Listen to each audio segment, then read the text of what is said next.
নমস্কার, বঙ্গডেমিতে আপনাদের সবাইকে স্বাগত। আজকে আমরা এই ভিডিওতে মডার্ন হিস্ট্রির সবথেকে গুরুত্বপূর্ণ যে ইভেন্টগুলি আছে সেগুলিকে একটা সিকোয়েন্স অর্ডারে মনে রাখার চেষ্টা করব। তো চলুন এগিয়ে যাওয়া যাক কন্টেন্টের দিকে। দেখুন, প্রথম শুরু হচ্ছে সাবসিডিয়ারি অ্যালায়েন্স বা অধীনতামূলক মিত্রতা নীতির মাধ্যমে। 1798 খ্রিস্টাব্দে লর্ড ওয়েলেসলি সাম্রাজ্যবাদী আগ্রাসন নীতিকে কাজে লাগিয়ে অধীনতামূলক মিত্রতা নীতি বা যাকে ইংলিশে বলা হয় সাবসিডিয়ারি অ্যালায়েন্সকে প্রবর্তন করেছিলেন। অ্যাকচুয়ালি ফ্রেঞ্চ গভর্নর ডুপ্লেক্স এই সাবসিডিয়ারি অ্যালায়েন্সের নামকরণ করেছিলেন। তো এই অধীনতামূলক মিত্রতা নীতির যে মেইন কনটেক্সট ছিল সেগুলো হচ্ছে, অধীনতামূলক মিত্রতা নীতিতে আবদ্ধ দেশীয় রাজ্যগুলি ইংরেজ ইস্ট ইন্ডিয়া কোম্পানির অনুমতি ছাড়া অন্য কোনো রাজ্যের সঙ্গে মিত্রতা স্থাপন বা যুদ্ধ করতে পারবে না। এই নীতিতে আবদ্ধ দেশীয় রাজ্যগুলোকে নিজেদের খরচে একদল ব্রিটিশ সেনা রাখতে হবে নিজেদেরই এখতিয়ারের মধ্যে, এবং তাদের সেনাপতি হবে একজন ইংরেজ। এই নীতিতে আবদ্ধ রাজ্যগুলিকে তাদের রাজধানীতে অবস্থানরত ব্রিটিশ সেনাবাহিনীর ব্যয়ভার কিন্তু বহন করতে হবে, এবং এই সকল শর্তের বিনিময়ে ইংরেজ কোম্পানি চুক্তি স্বাক্ষরকারী রাজ্যগুলোর নিরাপত্তা ও শান্তি শৃঙ্খলার দায়িত্ব নেবে। এক্ষেত্রে মনে রাখবেন, হায়দ্রাবাদের নিজাম সর্বপ্রথম সাবসিডিয়ারি অ্যালায়েন্স নীতিতে কিন্তু স্বাক্ষর করেছিলেন 1798 খ্রিস্টাব্দে। এরপর লর্ড ওয়েলেসলি এই নীতি প্রয়োগ করে সুরাট 1799 সালে, তাঞ্জোর 1800 সালে, কর্ণাটক 1801 সালে এবং অযোধ্যাকে 1801 সালে কিন্তু ব্রিটিশদের কিন্তু সাম্রাজ্যভুক্ত করেছিল। এক্ষেত্রে মনে রাখবেন, মহীশূরের টিপু সুলতান যখন এই নীতি গ্রহণে অসম্মত হলেন ইংরেজদের সাথে, তখন তার সঙ্গে ইংরেজদের সংঘাত অনিবার্য হয়ে ওঠে এবং অ্যাজ এ রেজাল্ট 1799 খ্রিস্টাব্দে চতুর্থ ইঙ্গ মহীশূর যুদ্ধ কিন্তু সংঘটিত হয়েছিল। এরপরে চলে আসে ডক্ট্রাইন অফ ল্যাপস। এই ডক্ট্রাইন অফ ল্যাপস ছিল লর্ড ডালহৌসির 1848 খ্রিস্টাব্দে প্রবর্তিত একটি সাম্রাজ্যবাদী আগ্রাসন নীতির একটি অংশ বিশেষ বলা যায়। এই ডক্ট্রাইন অফ ল্যাপসের মাধ্যমে কি হয়েছিল দেখুন, কোনো ব্রিটিশ আশ্রিত দেশীয় রাজ্যের রাজা যদি অপুত্রক অবস্থায় মারা যায়, তখন সেই রাজ্যটিকে সরাসরি ব্রিটিশ সাম্রাজ্যভুক্ত করা হবে।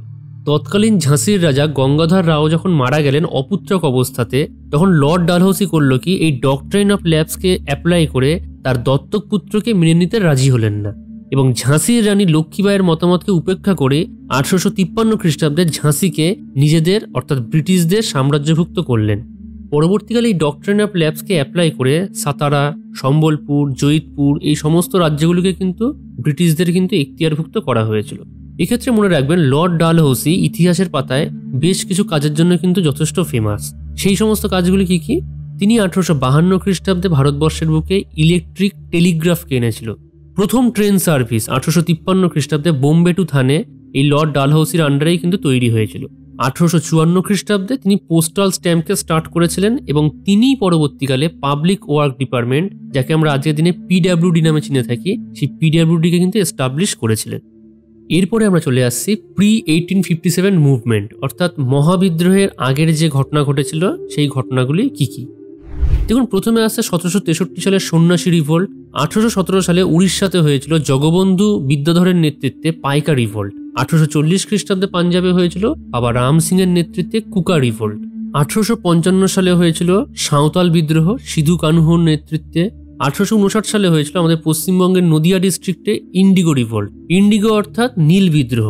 কি হয়েছিল দেখুন, তৎকালীন সময়ের নদিয়া জেলার কৃষ্ণনগরের নিকটবর্তী চৌগাছা গ্রামে সর্বপ্রথম এই নীল বিদ্রোহ কিন্তু দেখা গিয়েছিল, এবং এই নীল বিদ্রোহকে নেতৃত্ব দিয়েছিল বিষ্ণুচরণ বিশ্বাস ও দিগম্বর বিশ্বাস। এই সময় দীনবন্ধু মিত্র একটি নাটক লিখেছিলেন যার নাম ছিল নীল দর্পণ। আর এই নীল দর্পণ নাটকের মেন প্রেক্ষাপট ছিল নীলকররা নীল চাষিদের উপর যে বর্বরের মতো যে অত্যাচার চালাতো তাই নিয়ে। এবং সবার শেষে হচ্ছে কি মুন্ডা আপরাইজিং। এক্ষেত্রে একটা ব্যাপার মনে রাখবেন যে মুন্ডা আপরাইজিং বা মুন্ডা বিদ্রোহ অ্যাকচুয়াল হয়েছিল 1900 সালের দিকে। তবুও আমি এটা এখানে রেখেছি জাস্ট মনে রাখার জন্য, কারণ এখান থেকে কোশ্চেন কিন্তু আসতে দেখা যায়। এই মুন্ডা আপরাইজিংকে সাধারণত বলা হয় উলগুলান আপরাইজিং অ্যাগেইনস্ট দ্য দিকুজ। দিকুজ অর্থাৎ আউটসাইডার অর্থাৎ বহিরাগত। এখন তৎকালীন সময়ে বহিরাগত অর্থাৎ ইংরেজদের বলা হচ্ছে, যারা আমাদের দেশে এসে লুটপাট চালাচ্ছে। এরপরে আমরা চলে আসছি 1857 সালের মহাবিদ্রোহে।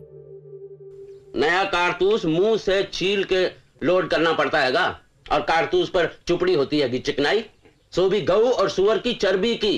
मुंह से छूते ही धर्म डूबा, हिंदू का भी मुसलमान का भी। तो अगर आप इनकार कर दो छूने से, तो ये आपकी छुट्टी। तो मांगो भीख लेके कटोरा हाथ में। रेजिमेंट के रेजिमेंट बर्खास्त कर दिए हैं धर्मियन ने।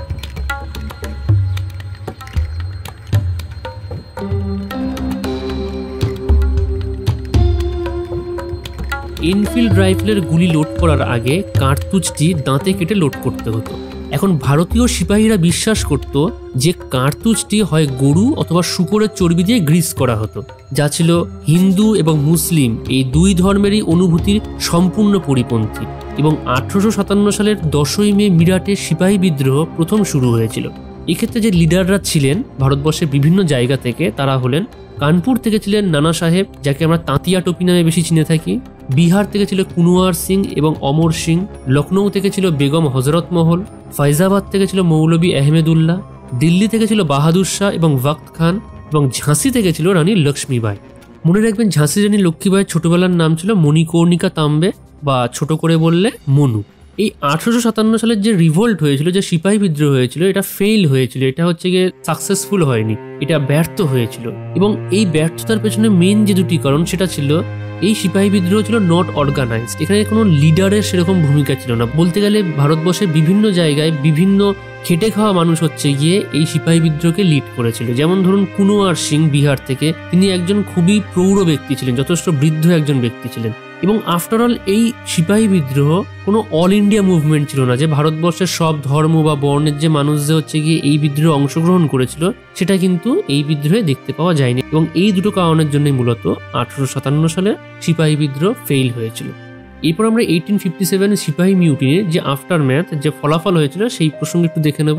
দেখুন, 1857 সিপাহী বিদ্রোহ ব্রিটিশ ইস্ট ইন্ডিয়া কোম্পানির ভিতকে নাড়িয়ে দিয়েছিল এবং ভারতীয় প্রশাসন পরিচালনায় তাদের অদক্ষতা সারা বিশ্বের রাজনৈতিক দরবারে ফুটিয়ে তোলে। As a result, government of India act 1858-কে ইমপ্লিমেন্ট করা হয়, যা ব্রিটিশ ইস্ট ইন্ডিয়া কোম্পানির শাসনকে বিলুপ্ত করায়। এবং এর সাথে সাথেই কুইন্স প্রোক্লামেশন 1858 অনুসারে ইস্ট ইন্ডিয়া কোম্পানির হাত থেকে পাওয়ার ট্রান্সফার হয়ে যায় কার হাতে? ব্রিটিশ সরকারের হাতে ডিরেক্টলি। অর্থাৎ ইংল্যান্ডের মহারানী ভিক্টোরিয়া ভারতে ইস্ট ইন্ডিয়া কোম্পানির শাসনের অবসান ঘটান এবং নিজের হাতে তুলে নেন ভারতের শাসনভার। মনে রাখবেন, কুইন্স প্রোক্লামেশন এলাহাবাদে 1858-এর 1 নভেম্বর ভারতের প্রথম ভাইসরয় লর্ড ক্যানিং কিন্তু প্রেজেন্ট করেছিলেন। একটা ব্যাপার মনে রাখবেন, এক্ষেত্রে কুইন্স প্রোক্লামেশনে কিন্তু লর্ড ডালহৌসি ডক্ট্রাইন অফ ল্যাপসকে বাতিল করা হয়েছিল এবং দেশীয় রাজ্যের রাজারা দত্তক পুত্র গ্রহণ করতে পারবেন, এই পারমিটও কিন্তু দেওয়া হয়েছিল।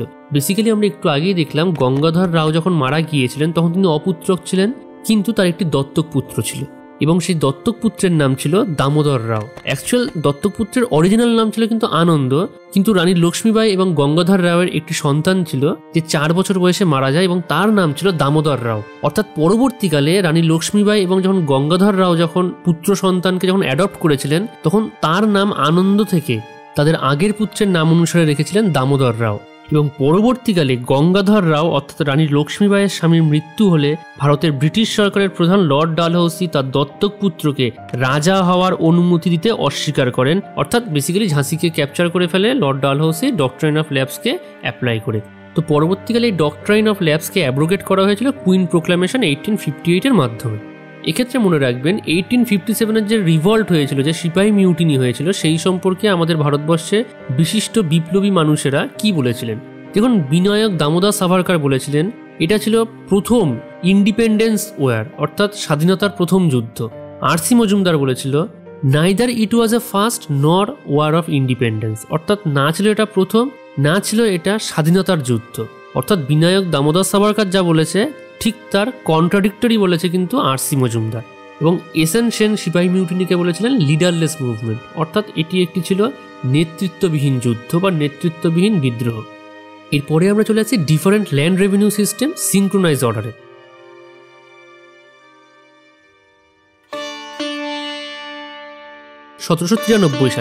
1793 সালে এলো পার্মানেন্ট সেটেলমেন্ট, অর্থাৎ চিরস্থায়ী বন্দোবস্ত। এটা আনলো কে কর্নওয়ালিস, বেঙ্গল এবং বিহার প্রভিন্সে। 1820 সালে এলো রায়তোয়ারি বন্দোবস্ত, যাকে ভারতবর্ষে এনেছিল আলেকজান্ডার রিড এবং মুন্ডো। অ্যাকচুয়ালি এটা ব্যাপার জেনে রাখুন, এই রায়তোয়ারি সিস্টেম ছিল রিকার্ডিয়ান থিওরি অফ রেন্টের উপর ডিপেন্ড করে তৈরি করা একটি রেভিনিউ সিস্টেম, যেখানে বেসিক্যালি ডাইরেক্ট ডিলিং করা হতো ফার্মারদের সাথে, অর্থাৎ কৃষকদের সাথে। এক্ষেত্রে আরো একটা ব্যাপার জেনে রাখুন যে রিকার্ডিয়ান থিওরি অফ রেন্ট অনুসারে বলা হয়েছিল rent is nothing but the producer surplus or differential gain and it is found in land only. এরপর 1822 সালে এসেছিল মহলওয়ালি সিস্টেম, যাকে এনেছিল হল্ট ম্যাকেনজি পাঞ্জাব এবং নর্থ ওয়েস্ট ফ্রন্টিয়ার প্রভিন্স এরিয়াতে। এরপরে আমরা দেখে নেব 1885-এ কংগ্রেস যখন ফর্ম হলো তার আগে আমাদের ভারতবর্ষে গড়ে ওঠা বিভিন্ন বিখ্যাত সংগঠনগুলো সম্পর্কে। প্রথমে আসি ইস্ট ইন্ডিয়া অ্যাসোসিয়েশন। এটা 1866-এ দাদাভাই নৌরোজি গঠন করেছিলেন। এরপরে আসে পুনা সার্বজনিক সভা, এটা 1867 খ্রিস্টাব্দে, বা কিছু বইয়ে লেখা থাকে বা কিছু টেক্সটে লেখা থাকে 1870 খ্রিস্টাব্দে, অনলাইনে বিশেষ করে 1870টাই লেখা থাকে। তো এই সময় মহাদেব গোবিন্দ রানাডে এই পুনা সার্বজনীন সভা কিন্তু প্রতিষ্ঠা করেছিলেন। এরপরে আসে 1875 খ্রিস্টাব্দে ইন্ডিয়ান লীগ, যাকে প্রতিষ্ঠা করেছিলেন শিশির কুমার ঘোষ। এর পরের বছর 1876 খ্রিস্টাব্দে ইন্ডিয়ান ন্যাশনাল অ্যাসোসিয়েশনকে প্রতিষ্ঠা করেছিলেন আনন্দমোহন এবং সুরেন্দ্রনাথ ব্যানার্জি। এরপর 1884 খ্রিস্টাব্দে মাদ্রাসা মহাজন সভা এবং ঠিক তার পরের বছর অর্থাৎ 1885 খ্রিস্টাব্দে বদরুদ্দিন তোয়াবজি প্রতিষ্ঠা করেন বম্বে প্রেসিডেন্সি অ্যাসোসিয়েশন। এবং এই সেম ইয়ারে অর্থাৎ 1885-এর 28 ডিসেম্বর মুম্বাইয়ের গোকুল দাস তেজপাল সংস্কৃত কলেজে ফর্ম হয় কংগ্রেসের। এক্ষেত্রে একটা ব্যাপার মনে রাখবেন, বাজেট ডিসকাশনকে পাওয়ার দেওয়া হয়েছিল 1892 খ্রিস্টাব্দে।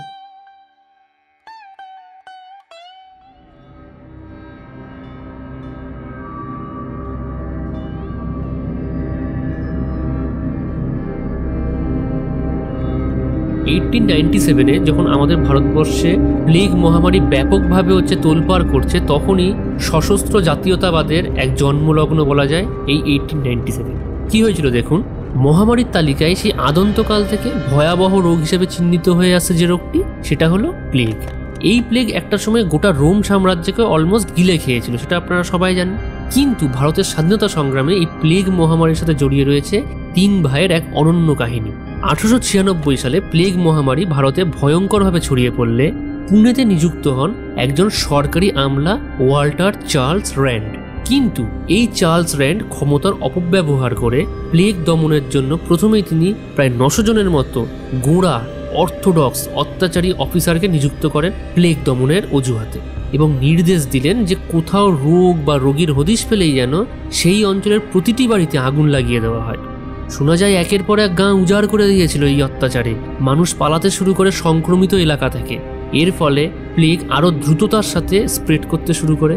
22 জুন 1897-এ রানী ভিক্টোরিয়ার সুবর্ণ জয়ন্তী উদযাপন হয় পুনেতে, এবং এই পুনেরই এক অখ্যাত গ্রামে 3 ভাই দামোদর হরি চাপেকর, বালকৃষ্ণ হরি চাপেকর এবং Vasudev Hari Chapekar plague commissioner WC Rand এবং তার মিলিটারি এসকোর্ট লিউটেন্যান্ট আয়ার্স্টকে হত্যা করেছিলেন। এবং এভাবেই ভারতের প্লেগ মহামারীর সাথে সশস্ত্র জাতীয়তাবাদের উত্থান কাহিনী কিন্তু জড়িয়ে পড়ে। এরপর 1899 সালে মিত্রমেলা প্রতিষ্ঠিত হয়েছিল। দেখুন, বিনায়ক সাভারকার এবং গণেশ সাভারকার 1899 সালে নাসিকে মিত্রমেলা নামে একটি বিপ্লবী সিক্রেট সোসাইটিকে কিন্তু শুরু করেছিলেন। পরবর্তীকালে 1904 সালে মহারাষ্ট্রের বিভিন্ন শহর থেকে আগত 200 জন সদস্যর একটি মিটিংয়ে বিনায়ক সাভারকার ইতালির বিশিষ্ট পলিটিশিয়ান জুসেপি মাজিনির ইয়ং ইটালি বা অভিনব ইটালি মুভমেন্টের আদলে মিত্রমেলার নাম বদলে রেখেছিলেন অভিনব ভারত। এক্ষেত্রে আরও কিছু ব্যাপার মনে রাখুন যে 1905 সালে যখন বেঙ্গল পার্টিশনের কথা হয়েছিল, তখন কে মিত্র প্রকাশিত সঞ্জীবনী পত্রিকাতে প্রথম বয়কটের কিন্তু ডাক দেওয়া হয়েছিল, এবং বেঙ্গল পার্টিশনের বিরুদ্ধে এই বয়কটই পরবর্তীকালে রূপ নেয় স্বদেশী আন্দোলনে। এটা কিন্তু ভালো করে মনে রাখবে। এরপরে চলে আসছে অনুশীলন সমিতি 1902 সালে। দেখুন, অনুশীলন সমিতি ছিল বঙ্কিমচন্দ্র চট্টোপাধ্যায়ের অনুশীলন তত্ত্বের আদর্শে গড়ে ওঠা বাংলার একটি সশস্ত্র ব্রিটিশ বিরোধী সংগঠন। মূলত ঢাকা ও কলকাতা শহরকে কেন্দ্র করে এই দলটি 20 শতাব্দীর প্রথম ভাগে কিন্তু সংগঠিত হয়েছিল। 1902 সালের 24শে মার্চ সতীশচন্দ্র বসু এবং প্রমোদনাথ মিত্রের মিলিত প্রচেষ্টায় কলকাতার হেদুয়া অঞ্চলে, অর্থাৎ আজকের দিনে যেখানে বেথুন কলেজ অবস্থিত, সেখানেই কিন্তু প্রতিষ্ঠিত হয়েছিল এই অনুশীলন সমিতি। এরপরে চলে আসছি 1908 সালের আলিপুর বোম কনস্পিরেসি কেসে। দেখুন, শ্রী অরবিন্দ ঘোষের ভাই বারিন ঘোষ শুরু করেছিলেন তৎকালীন সময়ে যুগান্তর পত্রিকা, এবং এর সাথে সাথেই মানিকতলার বাগান বাড়িতে শুরু হয় বিপ্লবী কর্মকাণ্ড। একে একে সেখানে জড়ো হয় তখনকার তরুণ বিপ্লবীরা। এখন সেখানেই বোম বানাতেন ফ্রান্স থেকে বোমা বানানোর টেকনিক শিখে আসা বিপ্লবী হেমচন্দ্র, আর সেই বোমা দিয়ে অ্যাসাসিনেট করার চেষ্টা করা হয় তৎকালীন সময়ের অত্যাচারী ও করাপ্টেড মুজাফফরপুরের চিফ প্রেসিডেন্সি ম্যাজিস্ট্রেট DH কিংসফোর্ডকে। এই দায়িত্ব মূলত দেওয়া হয়েছিল প্রফুল্ল চাকি এবং ক্ষুদিরাম বসুকে। কিন্তু এই চেষ্টা ব্যর্থ হয় এবং কিংসফোর্ডের বদলে মারা যায় ব্যারিস্টার প্রিঙ্গল কেনেডির স্ত্রী ও কন্যা, এবং এই হত্যার দায়ে ক্ষুদিরাম বসুর ফাঁসি হয়েছিল 1908 সালের 11ই আগস্ট। এবং মনে রাখবেন, প্রফুল্ল চাকি কিন্তু ঘটনাস্থলে সুইসাইড করেছিলেন। আর এই যে পুরো যে ঘটনাটা বললাম, এই পুরো ঘটনাটাকে নিয়েই তৈরি হয়েছিল আলিপুর বোম কনস্পিরেসি কেস। এরপরে আসছে GOI অ্যাক্ট 1909, যাকে বলা হয় মরলে মিন্টো রিফর্ম, এবং এই মরলে মিন্টোকে বলা হয় the father of Indian communal electorate. কেন বলা হয়? কারণ এই GOI অর্থাৎ গভর্নমেন্ট অফ ইন্ডিয়া অ্যাক্ট 1909 সালে সেপারেট ইলেক্টোরেট ফর মুসলিম অর্থাৎ মুসলমানদের জন্য সেপারেট ইলেক্টোরেটের কিন্তু কথা বলা হয়েছিল। এইখানে ভাইসরয় এক্সিকিউটিভ কাউন্সিলকে ইন্ট্রোডিউস করা হয় এবং আমাদের ভারতবর্ষ থেকে ফার্স্ট ইন্ডিয়ান মেম্বার ছিল সত্যেন্দ্র প্রসাদ সিনহা। এবং মনে রাখবেন, ইন্ডিয়ান লেজিসলেটিভ কাউন্সিল এবং প্রভিন্সিয়াল লেজিসলেটিভ কাউন্সিলে যে ইলেক্টেড মেম্বারের যে নাম্বারটা আছে, সেই ইলেক্টেড মেম্বারের নাম্বার সংখ্যা কিন্তু ইনক্রিজ করা হয়েছিল এই GOI অ্যাক্ট 1909 তথা মন্টে মিল্লো রিফর্মের মাধ্যমে। এরপরে আমরা চলে আসছি রেভলিউশনারি অ্যাক্টিভিটিস ইন অ্যাব্রড, অর্থাৎ ভারতবর্ষের বাইরে বিদেশের মাটিতে যে সমস্ত কর্মকাণ্ড বৈপ্লবিক হয়েছিল সেগুলো সম্পর্কে একটু জেনে নেব। দেখুন, এই পুরো ভিডিওটা কিন্তু একটা সিঙ্ক্রোনাইজ অর্ডারে চলছে। আপনারা যদি ভালো করে লক্ষ্য করেন, আপনারা দেখতে পারবেন যে প্রত্যেকটা যে ইনসিডেন্ট, প্রত্যেকটা যে ইভেন্ট, সেগুলো কিন্তু পরপর হচ্ছে, কোনোটা কিন্তু হ্যাপাজার্টলি হচ্ছে না। তাই চেষ্টা করুন ভিডিওটা একটু ভালো করে মন দিয়ে দেখার, কারণ এখানে মডার্ন হিস্ট্রির অলমোস্ট 90 to 95% ইম্পর্টেন্ট ইভেন্ট কিন্তু আপনি সিঙ্ক্রোনাইজ অর্ডারে কিন্তু পেয়ে যাবে। প্রথমে চলে আসছে ইন্ডিয়ান হোম রুল সোসাইটি বা ইন্ডিয়ান হাউস, যেটা 1905 সালে লন্ডনে প্রতিষ্ঠা করেন শ্যামজি কৃষ্ণ বর্মা। এবং মনে রাখবেন, শ্যামজি কৃষ্ণ বর্মা দ্বারা প্রকাশিত নিউজ পেপারটির নাম ছিল দ্য ইন্ডিয়ান সোসিওলজিস্ট। 1905 সালে ইন্ডিয়ান হোম রুল সোসাইটি তৈরি হচ্ছে। আবার 1905 সালে আমাদের ইন্ডিয়াতে কি হচ্ছে, বেঙ্গল পার্টিশনের তখন কিন্তু ডামাডোল শুরু হয়ে গেছে যে বাংলাকে ভাগ করা হবে। এরপরে আমরা চলে আসছি 1913 সালের গদর পার্টি। দেখুন, 1913 সালে গদর পার্টিকে লালা হরদয়াল, সোহম সিং ভাকনা, বারকাতুল্লাহ এবং ভাই পরমানন্দ এই গদর পার্টিকে হচ্ছে সান ফ্রান্সিসকোতে কিন্তু প্রতিষ্ঠা করেছিলেন। এই গদর পার্টির সাথে কিন্তু কুমাগাতামারু ইনসিডেন্টে একটা বিশাল বড় যোগসূত্র রয়েছে। দেখুন, আমি কুমাগাতামারু ইনসিডেন্টটা খুব ছোট্ট করে বলছি। দেখুন, 1914 সালের দিকে তখনও প্রথম বিশ্বযুদ্ধ শুরু হয়নি। তো ভারতে ইংরেজদের অত্যাচার থেকে বাঁচতে 376 জনের মতো ভারতীয় শিখ, হিন্দু ও মুসলিমরা মিলে যাত্রা করলো কানাডার উদ্দেশ্যে কুমাগাতামারু নামক একটি জাহাজে করে হংকং থেকে। হংকং থেকে যখন জাহাজ ছাড়লো, পরবর্তীকালে চীন, ইয়াকোহামা, জাপান, ভ্যাঙ্কুভার হয়ে যখন কানাডায় পৌঁছালো, তখন কানাডার তৎকালীন ইমিগ্রেশন ডিপার্টমেন্ট 24 জন বাদে বাকি যাত্রীদের কানাডায় ঢোকার পারমিট দেয়নি। তো এখন যে সমস্ত যাত্রীদের পারমিট ডিক্লাইন করা হলো, তাদের পক্ষে নর্থ আমেরিকাতে সেটেল হওয়াও কিন্তু ছিল ওই বাঘ ছেড়ে কুমিরের মুখে যাওয়ার মতো। তো অগত্যা এই জাহাজে করে তারা যখন ভারতে আবার ফিরে আসে, তৎকালীন বজবজ বন্দরে জাহাজটিকে ইংরেজরা আটক করে এবং সেখানে দুই পক্ষের মধ্যে ভয়ঙ্কর বাকবিতণ্ডা চলে এবং পরবর্তীকালে সেটা রক্তক্ষয়ী ঘটনায় পরিণত হয়। অর্থাৎ ভারতের মানুষকে ভারতেই ঢুকতে দেওয়া থেকে ইংরেজরা বঞ্চিত করছিল।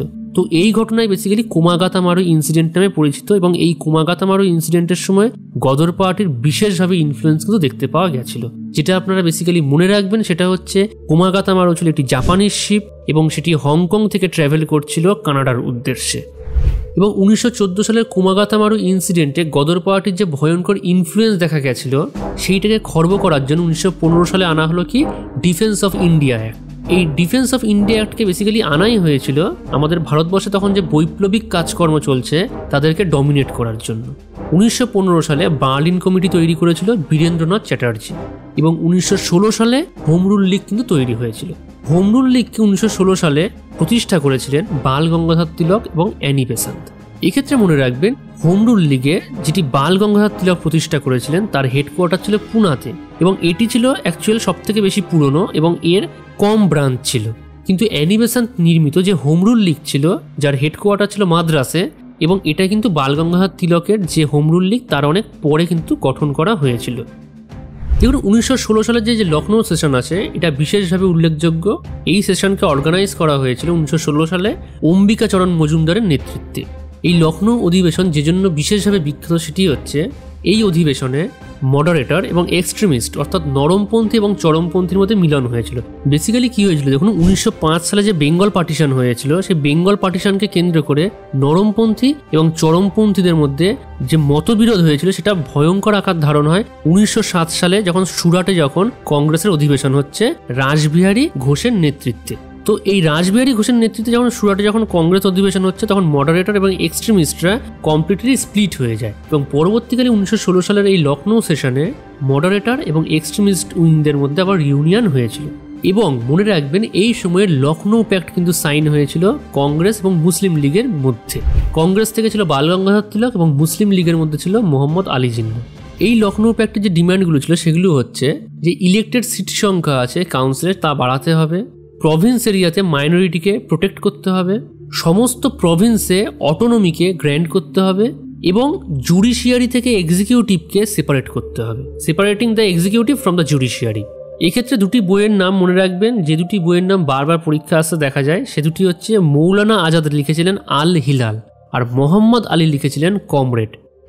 1916 সালের পরে চলে আসছে আমরা 1919 সালে। 1919 সালে এলো মন্টেগু চেমসফোর্ড রিফর্ম। এই মন্টেগু চেমসফোর্ড রিফর্মকে বোঝার আগে একটা ব্যাপার মনে করুন, আজ থেকে 10 বছর আগে অর্থাৎ 1919 থেকে 10 বছর আগে তথা 1909 সালে এসেছিল মরলে মিন্টো রিফর্ম বা যেটাকে বলা হয় GOI অ্যাক্ট 1909। মনে আছে GOI অ্যাক্টের হচ্ছে কি মেইন যে ফান্ডা কি ছিল, সেখানে মেইন যে ফান্ডা সেখানে বলা হয়েছিল যে প্রথম সেপারেট ইলেক্টোরেট মুসলিমদের জন্য কিন্তু গ্র্যান্ড করা হয়েছিল ফার্স্ট টাইম আমাদের ইন্ডিয়াতে। আর মন্টেগু চেমসফোর্ড রিফর্মস 1919 সালে সেটাকে আরেকটু আপগ্রেড করা হলো। 1909 সালে মরলে মিন্টো রিফর্ম খালি মুসলিমদের সেপারেট ইলেক্টোরেটের কথা বলেছে, আর মন্টেগু চেমসফোর্ড রিফর্ম 1919 সালে সেপারেট ইলেক্টোরেটকে এক্সটেন্ডেড করলো কাদের জন্য, অ্যাংলো ইন্ডিয়ান, ক্রিশ্চিয়ান এবং মহিলাদের জন্য। এবং মন্টেগু চেমসফোর্ডে আরও যে ব্যাপারটাকে ইন্ট্রোডিউস করা হলো সেটা হচ্ছে ডায়ার্কি বা দ্বৈতকরণ। সেটা কোথায় করেছিল, প্রভিন্স এরিয়াতে করেছিল। প্রভিন্সিয়াল রোলকে ডিভাইড করে দেওয়া হয়েছিল রিজার্ভ এবং ট্রান্সফার্ড ক্যাটাগরিতে। দেখুন এ ব্যাপারে আমি বিশেষ ডিপে যাচ্ছি না, জাস্ট এটা এইভাবে মনে রাখুন। আজকের দিনে যেরকম আমাদের 7th শিডিউলে পলিটিতে দেখতে পাই আমরা যে ফেডারেল লিস্ট আছে, ফেডারেল লিস্টের আন্ডারে কে কে আছে, ইউনিয়ন লিস্ট আছে, স্টেট লিস্ট আছে আর কনকারেন্ট লিস্ট আছে। তো সেরকমই সে সময় তো আর union list, concurrent list, state list আসেনি। সেই সময় যে বিভিন্ন যে কাজকর্ম আছে সেই কাজকর্মগুলিকে দুভাগে ভাগ করে দেওয়া হলো, একটা চলে গেল রিজার্ভ ক্যাটাগরিতে, একটা চলে গেল ট্রান্সফার্ড ক্যাটাগরিতে। এবং বাইক্যামেরালিজম অর্থাৎ দ্বিকক্ষবাদকে ইন্ট্রোডিউস করা হলো কোথায়, সেন্টারে। অর্থাৎ প্রভিন্সে ইন্ট্রোডিউস করা হলো ডায়ার্কি দ্বৈতকরণ এবং সেন্টারে ইন্ট্রোডিউস করা হলো বাইক্যামেরালিজম। এবং এক্সট্রা আর কি করা হলো, এক্সট্রা এটা করা হলো যে মরলে মিন্টো রিফর্ম 1909 অনুসারে খালি মুসলমানদের সেপারেট ইলেক্টোরেট ফেসিলিটি দেওয়া হয়েছিল, কিন্তু এখানে সেই সেপারেট ইলেক্টোরেট ফেসিলিটিকে আরও এক্সটেন্ড করে অ্যাংলো ইন্ডিয়ান, ক্রিশ্চিয়ান এবং ওমেনদের দেওয়া হলো। তো এরপরে আমরা চলে আসছি গান্ধিয়ান এরাতে, অর্থাৎ গান্ধীজির এবার এন্ট্রি হচ্ছে।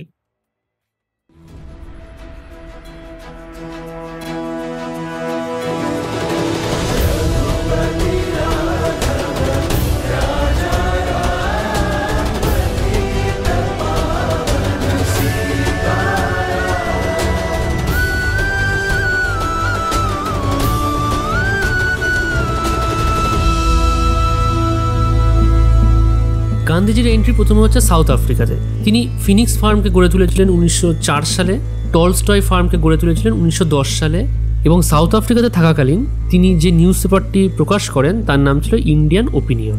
1917 সালে চম্পারণ সত্যাগ্রহ, এই চম্পারণ সত্যাগ্রহ ছিল গান্ধীজির প্রথম সিভিল ডিসওবিডিয়েন্স মুভমেন্ট। রাজকুমার শুক্লা এই চম্পারণ সত্যাগ্রহে গান্ধীজিকে ইনভাইট করেছিল।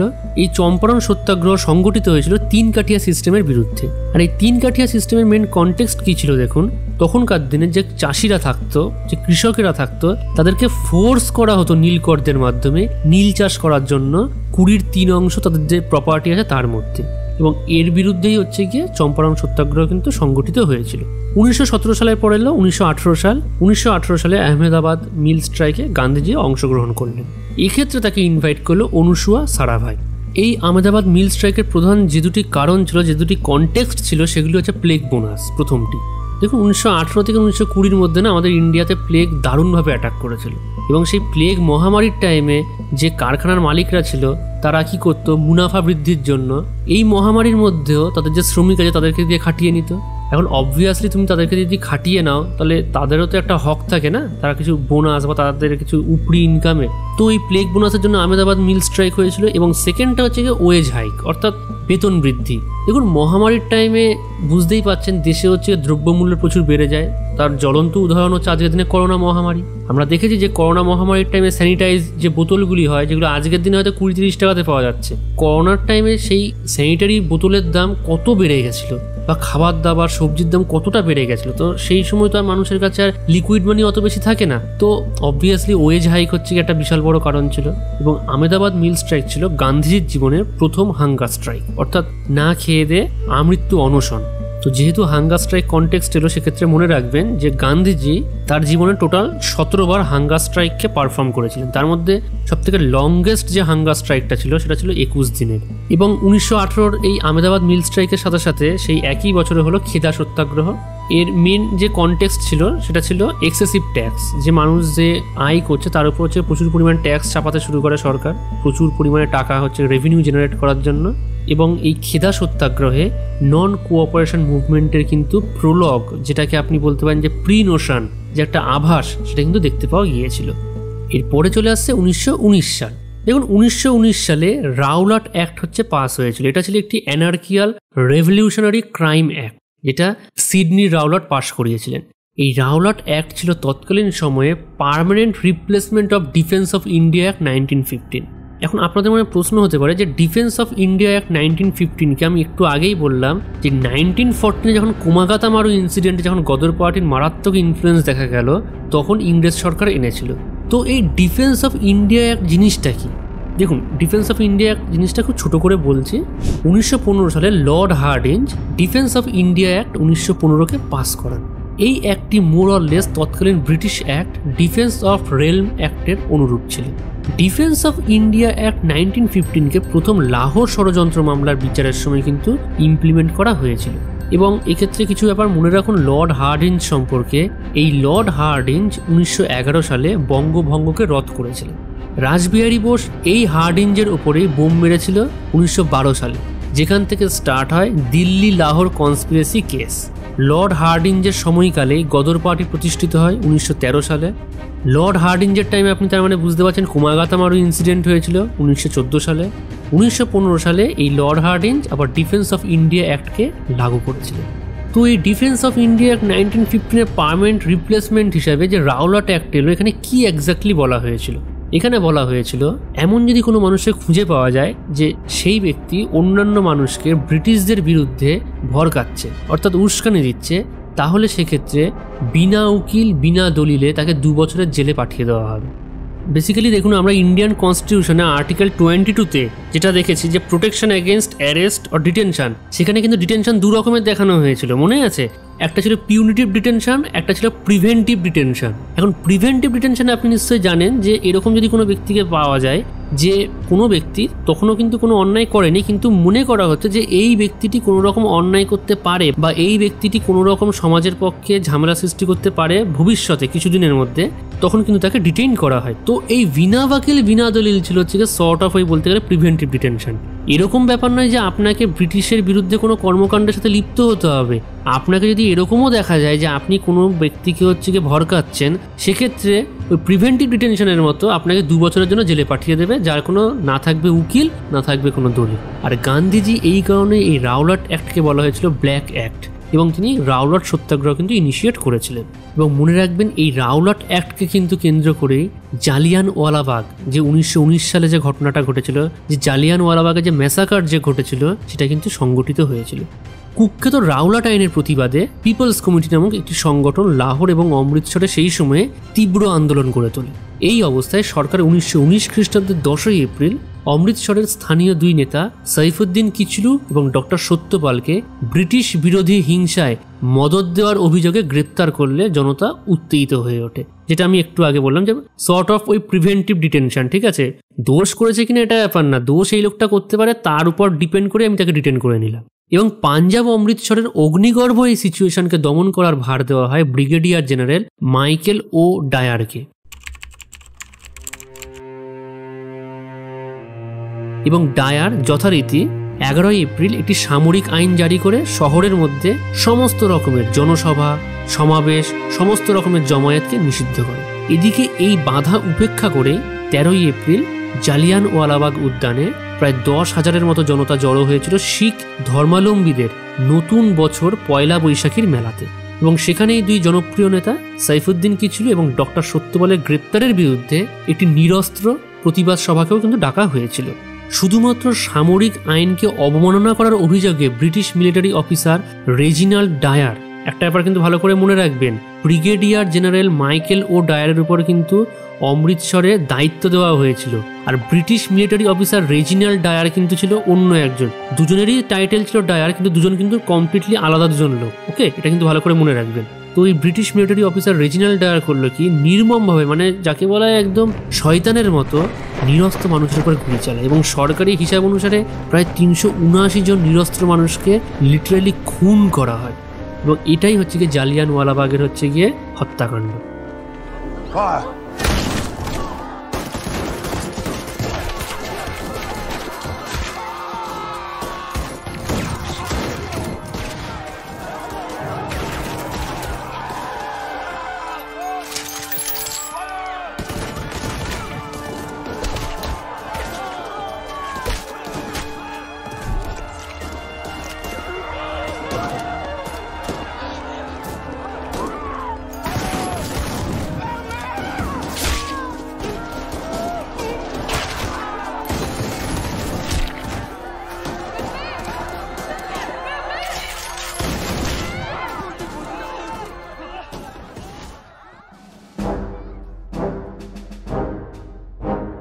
এবং পরবর্তীকালে উধম সিং রাম মোহাম্মদ সিং আজাদ এই নাম নিয়ে মাইকেল ও ডায়ারকে হত্যা করেছিলেন।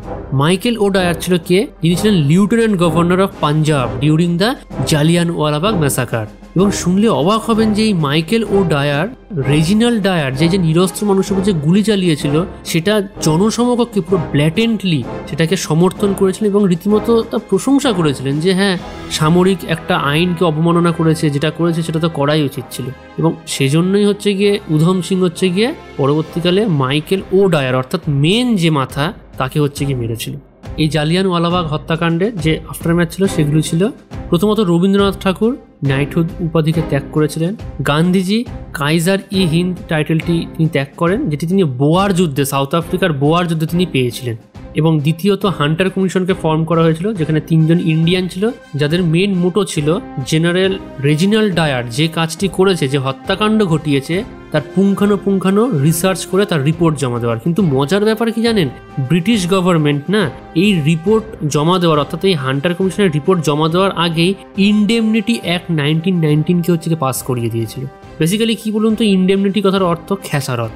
অর্থাৎ এই ইনডেমনিটি অ্যাক্ট 1919 মাধ্যমে হচ্ছে গিয়ে যে আপকামিং পানিশমেন্ট আসতে চলেছিল না, যে আর্মি বাহিনীর উপর, ব্রিটিশ আর্মি বাহিনীর উপর, সেটাকে বেসিক্যালি কমপ্লিটলি বাইপাস করিয়ে দিয়েছিল। এবং এই জালিয়ানওয়ালাবাগের হত্যাকাণ্ডের পরে পরেই শুরু হলো আকালি মুভমেন্ট। আকালি মুভমেন্টকে সাধারণত গুরুদ্বারা রিফর্ম মুভমেন্ট নামে বেশি চিনে থাকি আমরা। যখন জালিয়ানওয়ালাবাগের হত্যাকাণ্ড হলো এর পরে পরে যে শিখ ধর্মাবলম্বী মানুষদের মধ্যে প্রধান ধর্মগুরু তাদের ছিল, অর্থাৎ শিখ মহন্ত, এরা করলো কি ব্রিটিশ সরকারকে বিভিন্নভাবে উপহার দিয়ে বিভিন্নভাবে তোষামত করতে শুরু করলো, যাতে এই সমস্ত করাপ্ট মহন্তদের যে পার্সোনাল প্রফিট ছিল তার সাথে যেন ব্রিটিশারদের যেন ইন্টারেস্ট ক্ল্যাশ না করে। এবং এর সাথে সাথে ব্রিটিশারদের সাথে করাপ্ট মহন্তদের ওঠা বসা আরো বাড়তে শুরু করলো। এবং এই ঘটনা সম্পূর্ণ আউট অফ হ্যান্ড হয়ে গেল যখন অরুর সিং, বেসিক্যালি তিনি ছিলেন একজন হেড প্রিস্ট, যখন তিনি জেনারেল ডায়ারকে, অর্থাৎ যিনি জালিয়ানওয়ালাবাগ হত্যাকাণ্ডে গুলি করার নির্দেশ দিয়েছিল, তাকে যখন সারোপা অর্থাৎ সেইন্ট উপাধিতে যখন তাকে ভূষিত করলো, যাতে এই সমস্ত করাপ্ট মহন্তদের সাথে যাতে ব্রিটিশ সরকারের জন্য কোনো রকম ক্ল্যাশ না করে। এবং এর ফলে কি হলো, গুরুদ্বারে এই সমস্ত করাপ্ট মহন্তদের বিরুদ্ধে শুরু হলো আকালি মুভমেন্ট, যাকে আমরা গুরুদ্বারা রিফর্ম মুভমেন্ট নামে বেশি চিনে থাকি। আকালি মুভমেন্টের সাথে সেই সময় যুক্ত দুজন উল্লেখযোগ্য মানুষ ছিলেন কর্তার সিং ঝাবার এবং সর্দার মেহতাব সিং। মনে রাখবেন, জালিয়ানওয়ালাবাগ হত্যাকাণ্ড 1919 সালে হলো, আর এই বছরই আমাদের ভারতবর্ষে খিলাফত ইস্যুকে কেন্দ্র করে খিলাফত আন্দোলন কিন্তু সংগঠিত হয়েছিল। ইসলামিক হিস্ট্রি অনুসারে মুসলিম কমিউনিটির রুলারকে বলা হতো খালিফা। এখন 1911 ইটালিয়ান অ্যাটাক এবং 1912 বলকান ওয়ারের পর খালিফা পদ আস্তে আস্তে ভালনারেবল হতে শুরু করে। এরই মধ্যে প্রথম বিশ্বযুদ্ধের সময় তুরস্ক অর্থাৎ টার্কি জার্মানি, অস্ট্রিয়া এবং হাঙ্গেরি তথা সেন্ট্রাল পাওয়ারের সাথে অ্যালায়েন্স করে। কিন্তু যুদ্ধে জিত হয় কাদের? যুদ্ধে জিতে যায় অ্যালাইড পাওয়ার অর্থাৎ ফ্রান্স, রাশিয়া, ব্রিটেনের শক্তিজোট। এখন ব্রিটেন অটোমান এম্পায়ার অর্থাৎ তুরস্কের উপর আগে থেকেই খাপ্পা হয়েছিল, কারণ তুরস্ক ব্রিটেনের বিপক্ষে প্রথম বিশ্বযুদ্ধে যোগদান করে। অ্যাজ এ রেজাল্ট প্রথম বিশ্বযুদ্ধে জেতার সঙ্গে সঙ্গেই ট্রিটি অফ সেভারেসকে অ্যাপ্লাই করে অ্যালাইড পাওয়ার অর্থাৎ ব্রিটেন ও রাশিয়া শক্তিজোট অটোমান এম্পায়ারকে ডিসমেন্টেল করে দেয়। এবং শুধু তাই নয়, তুর্কিশ হোমল্যান্ডের কিছু পার্ট গ্রিস এবং অন্যান্য নন মুসলিম পাওয়ারদের মধ্যে বিলিয়ে দেয়। তো খলিফার উপর এহেন আচরণের প্রতিবাদ স্বরূপ এবং ইসলাম কমিউনিটির ফিউচারকে স্টেবল করতে এবং খলিফার পাওয়ারকে আবারও রিস্টোর করতে মুসলিম কমিউনিটি একজোট হয়ে এই খিলাফত আন্দোলনের ডাক দিয়েছিল 1919 খ্রিস্টাব্দে, যেটা কন্টিনিউ হয়েছিল 1924 অব্দি। এই সময় মৌলানা আবুল কালাম আজাদ, আজমল খান এবং হাসরত মোহনের নেতৃত্বে সর্বভারতীয় খিলাফত কমিটি কিন্তু গঠন হয়েছিল। এরপরেই চলে এলো 1920 সাল। দেখুন 1920 সালে নন কোঅপারেটিভ মুভমেন্ট কিন্তু সংগঠিত হয়েছিল, অর্থাৎ অসহযোগ আন্দোলন। দেখুন এক্ষেত্রে মনে রাখবেন নন কোঅপারেটিভ মুভমেন্ট কিন্তু একদিনে কিন্তু সংগঠিত হয়নি। এক্ষেত্রে প্রথম দিকে গান্ধীজিকে কিন্তু ভালো বেগ পেতে হয়েছিল। প্রথম ঘটনা কি হয়েছিল দেখুন, কলকাতাতে 1920 সালে সেপ্টেম্বর মাসে যখন কংগ্রেস অধিবেশন বসলো আন্ডার দ্য লালা লাজপত রায়, তখন গান্ধীজি এই নন কোঅপারেটিভ মুভমেন্ট যদি সাকসেসফুল হয় তাহলে মাত্র 1 বছরের মধ্যে ভারতবর্ষ স্বরাজ পেয়ে যেতে পারে এরকম প্রপোজিশন দিয়েছিল। কিন্তু সেটা CR দাস অর্থাৎ চিত্তরঞ্জন দাস সম্পূর্ণভাবে নাকচ করে দেয়। তার মনে হয়েছিল গান্ধীজি যে প্রপোজিশনটা দিচ্ছে অর্থাৎ নন কোঅপারেটিভ মুভমেন্ট যদি সাকসেসফুল হয় 1 বছরের মধ্যে স্বরাজ পেয়ে যাবে, এটা একটু এক্সাজারেটেড উনি বলছেন, এটা অ্যাকচুয়াল পাওয়া সম্ভব নয়। যার জন্য হচ্ছে গিয়ে তিনি একজন সিনিয়র মেম্বার হিসেবে কমপ্লিটলি রিফিউজ করে দেয় এবং এর সাথে সাথে নন কোঅপারেটিভ মুভমেন্টের প্রপোজিশন 1920 সালের সেপ্টেম্বর মাসের কলকাতা অধিবেশনে রিজেক্ট হয়ে যায়। এবং সেই একই বছর অর্থাৎ 1920 খ্রিস্টাব্দের ডিসেম্বর মাসে নাগপুরে একটি কংগ্রেসের অধিবেশন হলো এবং এই অধিবেশনে গান্ধীজি কংগ্রেসের যে আরো বিভিন্ন মেম্বাররা ছিলেন তাদের সামনে নন কোঅপারেটিভ মুভমেন্ট যদি সাকসেসফুল হয় সেক্ষেত্রে আমাদের ভারতবর্ষে কতটা ইম্প্যাক্ট পড়তে পারে সেই সম্পর্কে একটা পজিটিভ ইম্প্যাক্টকে প্রজেক্ট করতে পারলো। অ্যাজ এ রেজাল্ট এই নাগপুর অধিবেশনে নন কোঅপারেটিভ মুভমেন্টের যে প্রপোজাল ছিল সেটাকে অ্যাকসেপ্ট করা হলো। এবং মনে রাখবেন এই নাগপুর অধিবেশনেই কিন্তু কংগ্রেসের 15 জন মেম্বারকে নিয়ে একটি ওয়ার্কিং কমিটি গঠন করা হয়েছিল, যার কাজ ছিল পরবর্তী দিনে সমস্ত ইম্পর্টেন্ট ডিসিশনকে এক্সিকিউট করা। এবং এই ক্ষেত্রে মনে রাখবেন বয়কট ছিল নন কোঅপারেটিভ মুভমেন্টের মেন লক্ষ্য। এই নন কোঅপারেটিভ মুভমেন্টকে কেন্দ্র করে ভারতবর্ষে আরও বিভিন্ন জায়গাতে বিভিন্ন মুভমেন্ট কিন্তু সে সময় দেখা গিয়েছিল। যেমন ধরুন আওয়াধ কিষাণ মুভমেন্ট, একা মুভমেন্ট 1921 উত্তরপ্রদেশে, মোপিলা মুভমেন্ট বা মালাভার মুভমেন্ট এবং রিমুভাল অফ মহন্ত, যেটা আমরা একটু আগেই বললাম যে গুরুদ্বার রিফর্ম মুভমেন্ট। এরপরে দেখুন কি হলো, 1920 সালে যে নন কোঅপারেটিভ মুভমেন্ট সারা ভারতবর্ষ জুড়ে গান্ধীজি এত কাঠখুট পুড়িয়ে শুরু করেছিলেন সেটা 1922 সালে যখন এলো অর্থাৎ 2 বছর পরে উইথড্র করে নিল। এখন উইথড্র কেন করে নিল? উইথড্র করে নেওয়ার পিছনে যে মেন যে ঘটনাটা ছিল সেটা ছিল চৌরি চৌরা ইনসিডেন্ট। দেখুন 1922 সালের 5ই ফেব্রুয়ারি উত্তরপ্রদেশের গোরক্ষপুর জেলায় চৌরি চৌরা নামক একটি স্থানে এই নন কোঅপারেটিভ মুভমেন্ট রিলেটেড একটি বিক্ষোভ সভা বেরোয় এবং সেইখানে ভগবান আহির নামে একজন স্বেচ্ছাসেবকের উপর পুলিশ অকথ্য অত্যাচার করে এবং পরবর্তীকালে যখন হচ্ছে গিয়ে জনরোষ বাড়তে শুরু করে পুলিশ বিনা প্ররোচনায় জনতার উপর গুলি চালায় এবং নিরস্ত্র মানুষের উপর প্রশাসনের এহেন ঘটনা অগ্নিতে ঘৃতাহুতির মতো অসহযোগ আন্দোলনের মেন অবজেক্টিভ নিরস্ত্র একটি গণবিক্ষোভকে দাবানলের মতো জনরোষে কনভার্ট করে। উত্তেজিত জনতা চৌরি চৌরা থানায় ঢুকে আগুন ধরিয়ে দেয় এবং 22 জন পুলিশকর্মী সেখানে মারা যায়। এবং এই ঘটনার পর গান্ধীজি মনে করেন যে নন কোঅপারেটিভ মুভমেন্টের যে মেন যে মোটো ছিল যে শান্তিপূর্ণ গণবিক্ষোভ, প্রশাসনের বিরুদ্ধে একটি শান্তিপূর্ণ মিছিল বা শান্তিপূর্ণভাবে প্রোটেস্ট জানানো, তার মোটো চেঞ্জ হয়ে যাচ্ছে এবং তিনি ইনস্ট্যান্টলি এই চৌরি চৌরা ঘটনাকে কেন্দ্র করে নন কোঅপারেটিভ মুভমেন্টকে উইথড্র করে নিয়েছিলেন। অসহযোগ আন্দোলন অর্থাৎ নন কোঅপারেটিভ মুভমেন্ট যেই মুহূর্তে উইথড্র করে নিলেন গান্ধীজি, সেই মুহূর্তে গান্ধীজিকে জেলে পুরে দেওয়া হলো এবং তার সাথে সাথে কংগ্রেসের যে আরও বিশিষ্ট যে লিডাররা ছিলেন তাদেরকেও কিন্তু জেলে বন্দি করা হলো। অ্যাজ এ রেজাল্ট ইন্ডিয়ার যে পলিটিক্যাল ডেমোগ্রাফি চলছে সেই পলিটিক্যাল ডেমোগ্রাফিতে একটা ভ্যাকুয়াম জায়গা তৈরি হয়ে গেল। आदरणीय दादा भाई नौरोजी पहले व्यक्ति थे जिन्होंने हमें बताया था कि हमारे देश को निचोड़ा जा रहा है और अगर ये हालात रहे तो हमारा देश खत्म हो जाएगा। और इसी के लिए दादा भाई नौरोजी इंग्लैंड गए, वहां 20 साल तक रहे और अंग्रेजों को यह समझाते रहे कि हिंदुस्तान के साथ जुल्म हो रहा है। लेकिन इसका नतीजा क्या निकला? 82 साल की वो वृद्ध आत्मा वापस लौटती है खाली हाथ, निराश होकर। এবং এর সাথে সাথে আমাদের ভারতবর্ষের যত স্বরাজিস্ট ছিল তারা তখন দুটো সেক্টরে ভাগ হয়ে গেল। একটা সেগমেন্টকে বলা হতো নো চেঞ্জার্স, আর একটা সেগমেন্টকে বলা হতো প্রো চেঞ্জার্স। নো চেঞ্জার্স অর্থাৎ নো চেঞ্জ, অর্থাৎ তারা মনে করত বয়কট বা বিভিন্ন কনস্ট্রাকটিভ ওয়ার্ক, যেমন ধরুন national school college set up বা বিভিন্ন স্বদেশি প্রোডাক্টের যে প্রমোশন, এর মাধ্যমে ব্রিটিশ গভর্নমেন্টের বিরুদ্ধে যে আন্দোলন চলছিল সেই আন্দোলনকে চলতে দেওয়া হোক। আর প্রো চেঞ্জার্সরা ছিল যে বয়কট মুভমেন্ট এবার বন্ধ করা দরকার, তার বদলে যে ব্রিটিশ সরকার আছে তাকে ভুলিয়ে ভালিয়ে বা তার সাথে হচ্ছে কিছু চুক্তি বা কিছু অধিবেশনের মাধ্যমে হচ্ছে তাদের সাথে একটা মোটামুটি মধ্যস্থতা করা, যাকে এক কথায় বলা হয় and or men the council, অর্থাৎ কাউন্সিলের সাথে কিছু সমঝোতা করা।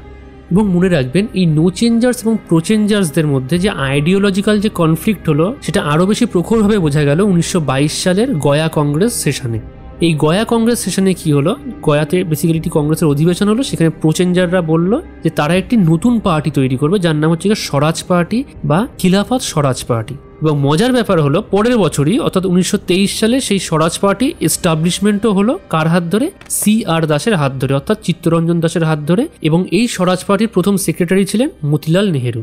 একটা ব্যাপার মনে রাখবেন, পরীক্ষাতে অনেক সময় জিজ্ঞেস করে যে CR দাস আর মতিলাল নেহেরু ছাড়া আরও একজন প্রমিনেন্ট মেম্বার এই স্বরাজ পার্টির কে ছিলেন, তার নাম হচ্ছে আজমল খান।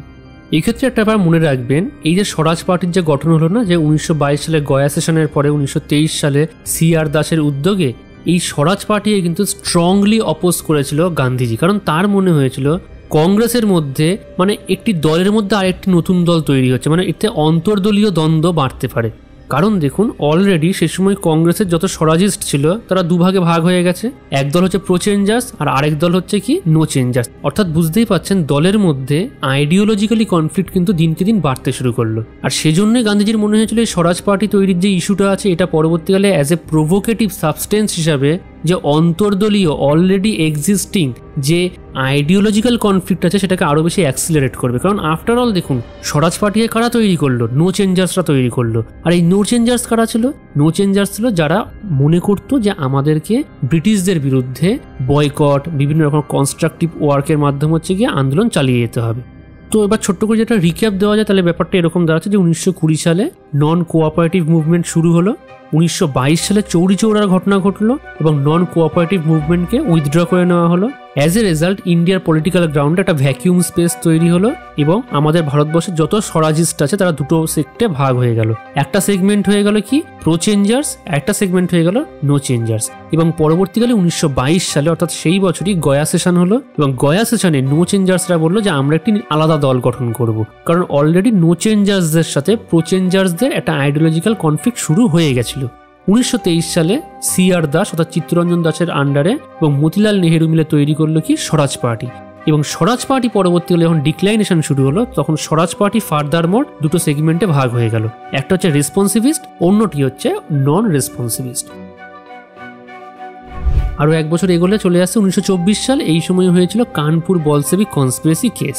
এই কনস্পিরেসি কেসে যে সমস্ত মানুষের নাম অ্যাটাচড হয়েছিল তারা ছিলেন MN রায়, শওকত উসমানী, নলিনী গুপ্ত এবং গুলাম হোসেন।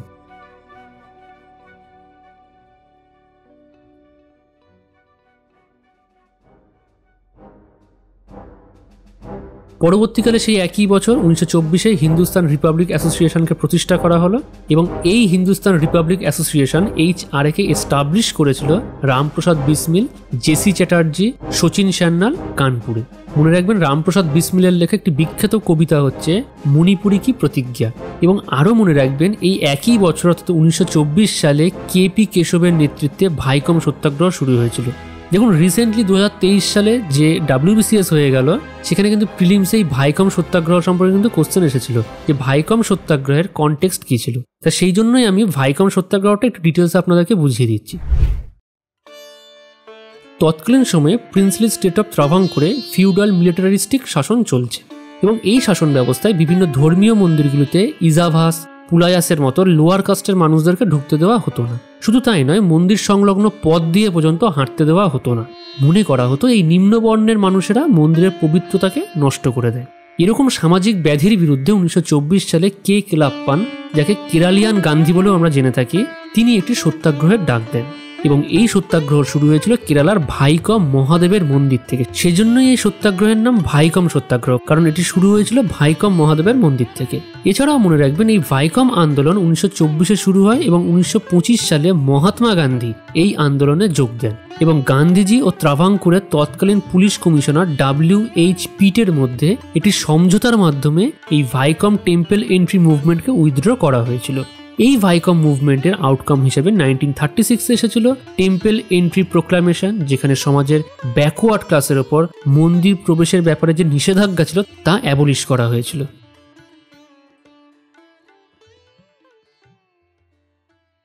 1925 সালে হয়েছিল কাকোরি ট্রেন রবারি। দেখুন কি হয়েছিল, 1925 সালের 9ই আগস্ট 8 নম্বর ডাউন ট্রেন ভারতীয়দের উপর ব্রিটিশ সরকারের চাপিয়ে দেওয়া যে জোর করে যে ইম্পোজ যে ট্যাক্স আছে সেই ট্যাক্সে কালেক্ট করে যখন ফিরছিল, যখন শাহজাহানপুর থেকে লখনৌয়ের দিকে যাচ্ছিল ট্রেন, তখন কাকোরির কাছে ট্রেনের ইমার্জেন্সি চেইন টেনে ট্যাক্সের টাকা বাবদ প্রায় 8,000 টাকা লুট করে হিন্দুস্তান রিপাবলিক অ্যাসোসিয়েশনের বিপ্লবীরা।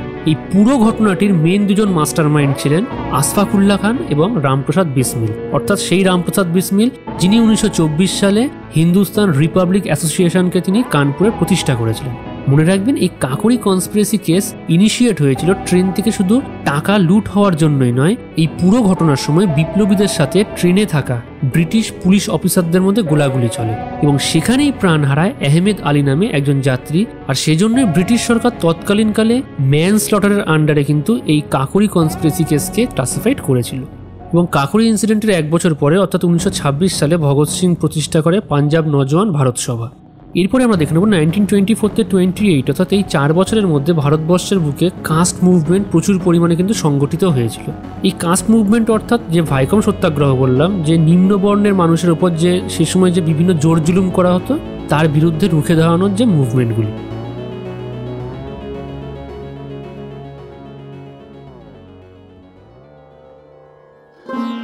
তো প্রথমে যেটা আসছে সেলফ রেসপেক্ট মুভমেন্ট, এটা 1924-এ ইভি রামাস্বামী, যাকে পেরিয়ার নামে আমরা বেশি চিনে থাকি, এটা কিন্তু কেরালাতে সংগঠিত হয়েছিল। জাস্টিস পার্টি সংগঠিত হয়েছিল 1925-এ এবং আরও একটি উল্লেখযোগ্য কাস্ট মুভমেন্ট ছিল মাহাত সত্যাগ্রহ। এই মাহাত সত্যাগ্রহ হয়েছিল মহারাষ্ট্রের রায়গড় ডিস্ট্রিক্টে BR আম্বেদকরের নেতৃত্বে 1927 সালে 20 মার্চ। তখনকার দিনে কি হতো দেখুন, যে আনটাচেবল যারা ছিল, যাদেরকে অচ্ছুত বলে, অর্থাৎ নিম্নবর্ণের যে মানুষ ছিল তাদেরকে অচ্ছুত বলা হতো। এখন এই নিম্নবর্ণের মানুষরা যাতে পাবলিক ট্যাঙ্ক, যে জলের যে ট্যাঙ্কগুলি হতো না, সেখান থেকে যেন জল না খায়, তার উপর বিভিন্ন বিধিনিষেধ কিন্তু তারা চাপিয়ে দিত উচ্চবর্ণের মানুষেরা। তো এই যে অপ্রাসঙ্গিক বিধিনিষেধ, এই যে হচ্ছে মানুষের উপর যে এইরকম অমানুষের মতো যে ব্যবহার, তার বিরুদ্ধে ছিল এই মাহাত সত্যাগ্রহ। এবং মনে রাখবেন এই 1927 সালের 20 মার্চ যে মাহাত সত্যাগ্রহ হয়েছিল BR আম্বেদকরের নেতৃত্বে, তাকে মনে রেখেই কিন্তু আজকের দিনে 20 মার্চকে সোশ্যাল এম্পাওয়ারমেন্ট ডে হিসাবে কিন্তু পালন করা হয়ে থাকে। মনে রাখবেন এই টাইম পিরিয়ডে দুটো বিখ্যাত গ্রন্থ ছিল কাস্ট মুভমেন্ট রিলেটেড। একটা ছিল বন্দি জীবন, যেটা লিখেছিল শচীন সান্যাল, আর সেকেন্ডটা ছিল পথের দাবি, যেটা লিখেছিলেন শরৎচন্দ্র চট্টোপাধ্যায়। এরপরে আমরা দেখে নেব আমাদের ভারতবর্ষের ইতিহাসে HR অর্থাৎ হিন্দুস্তান রিপাবলিক অ্যাসোসিয়েশনের যে কন্ট্রিবিউশন এবং ইভলিউশন ছিল সেটা ঠিক কীরকম ছিল।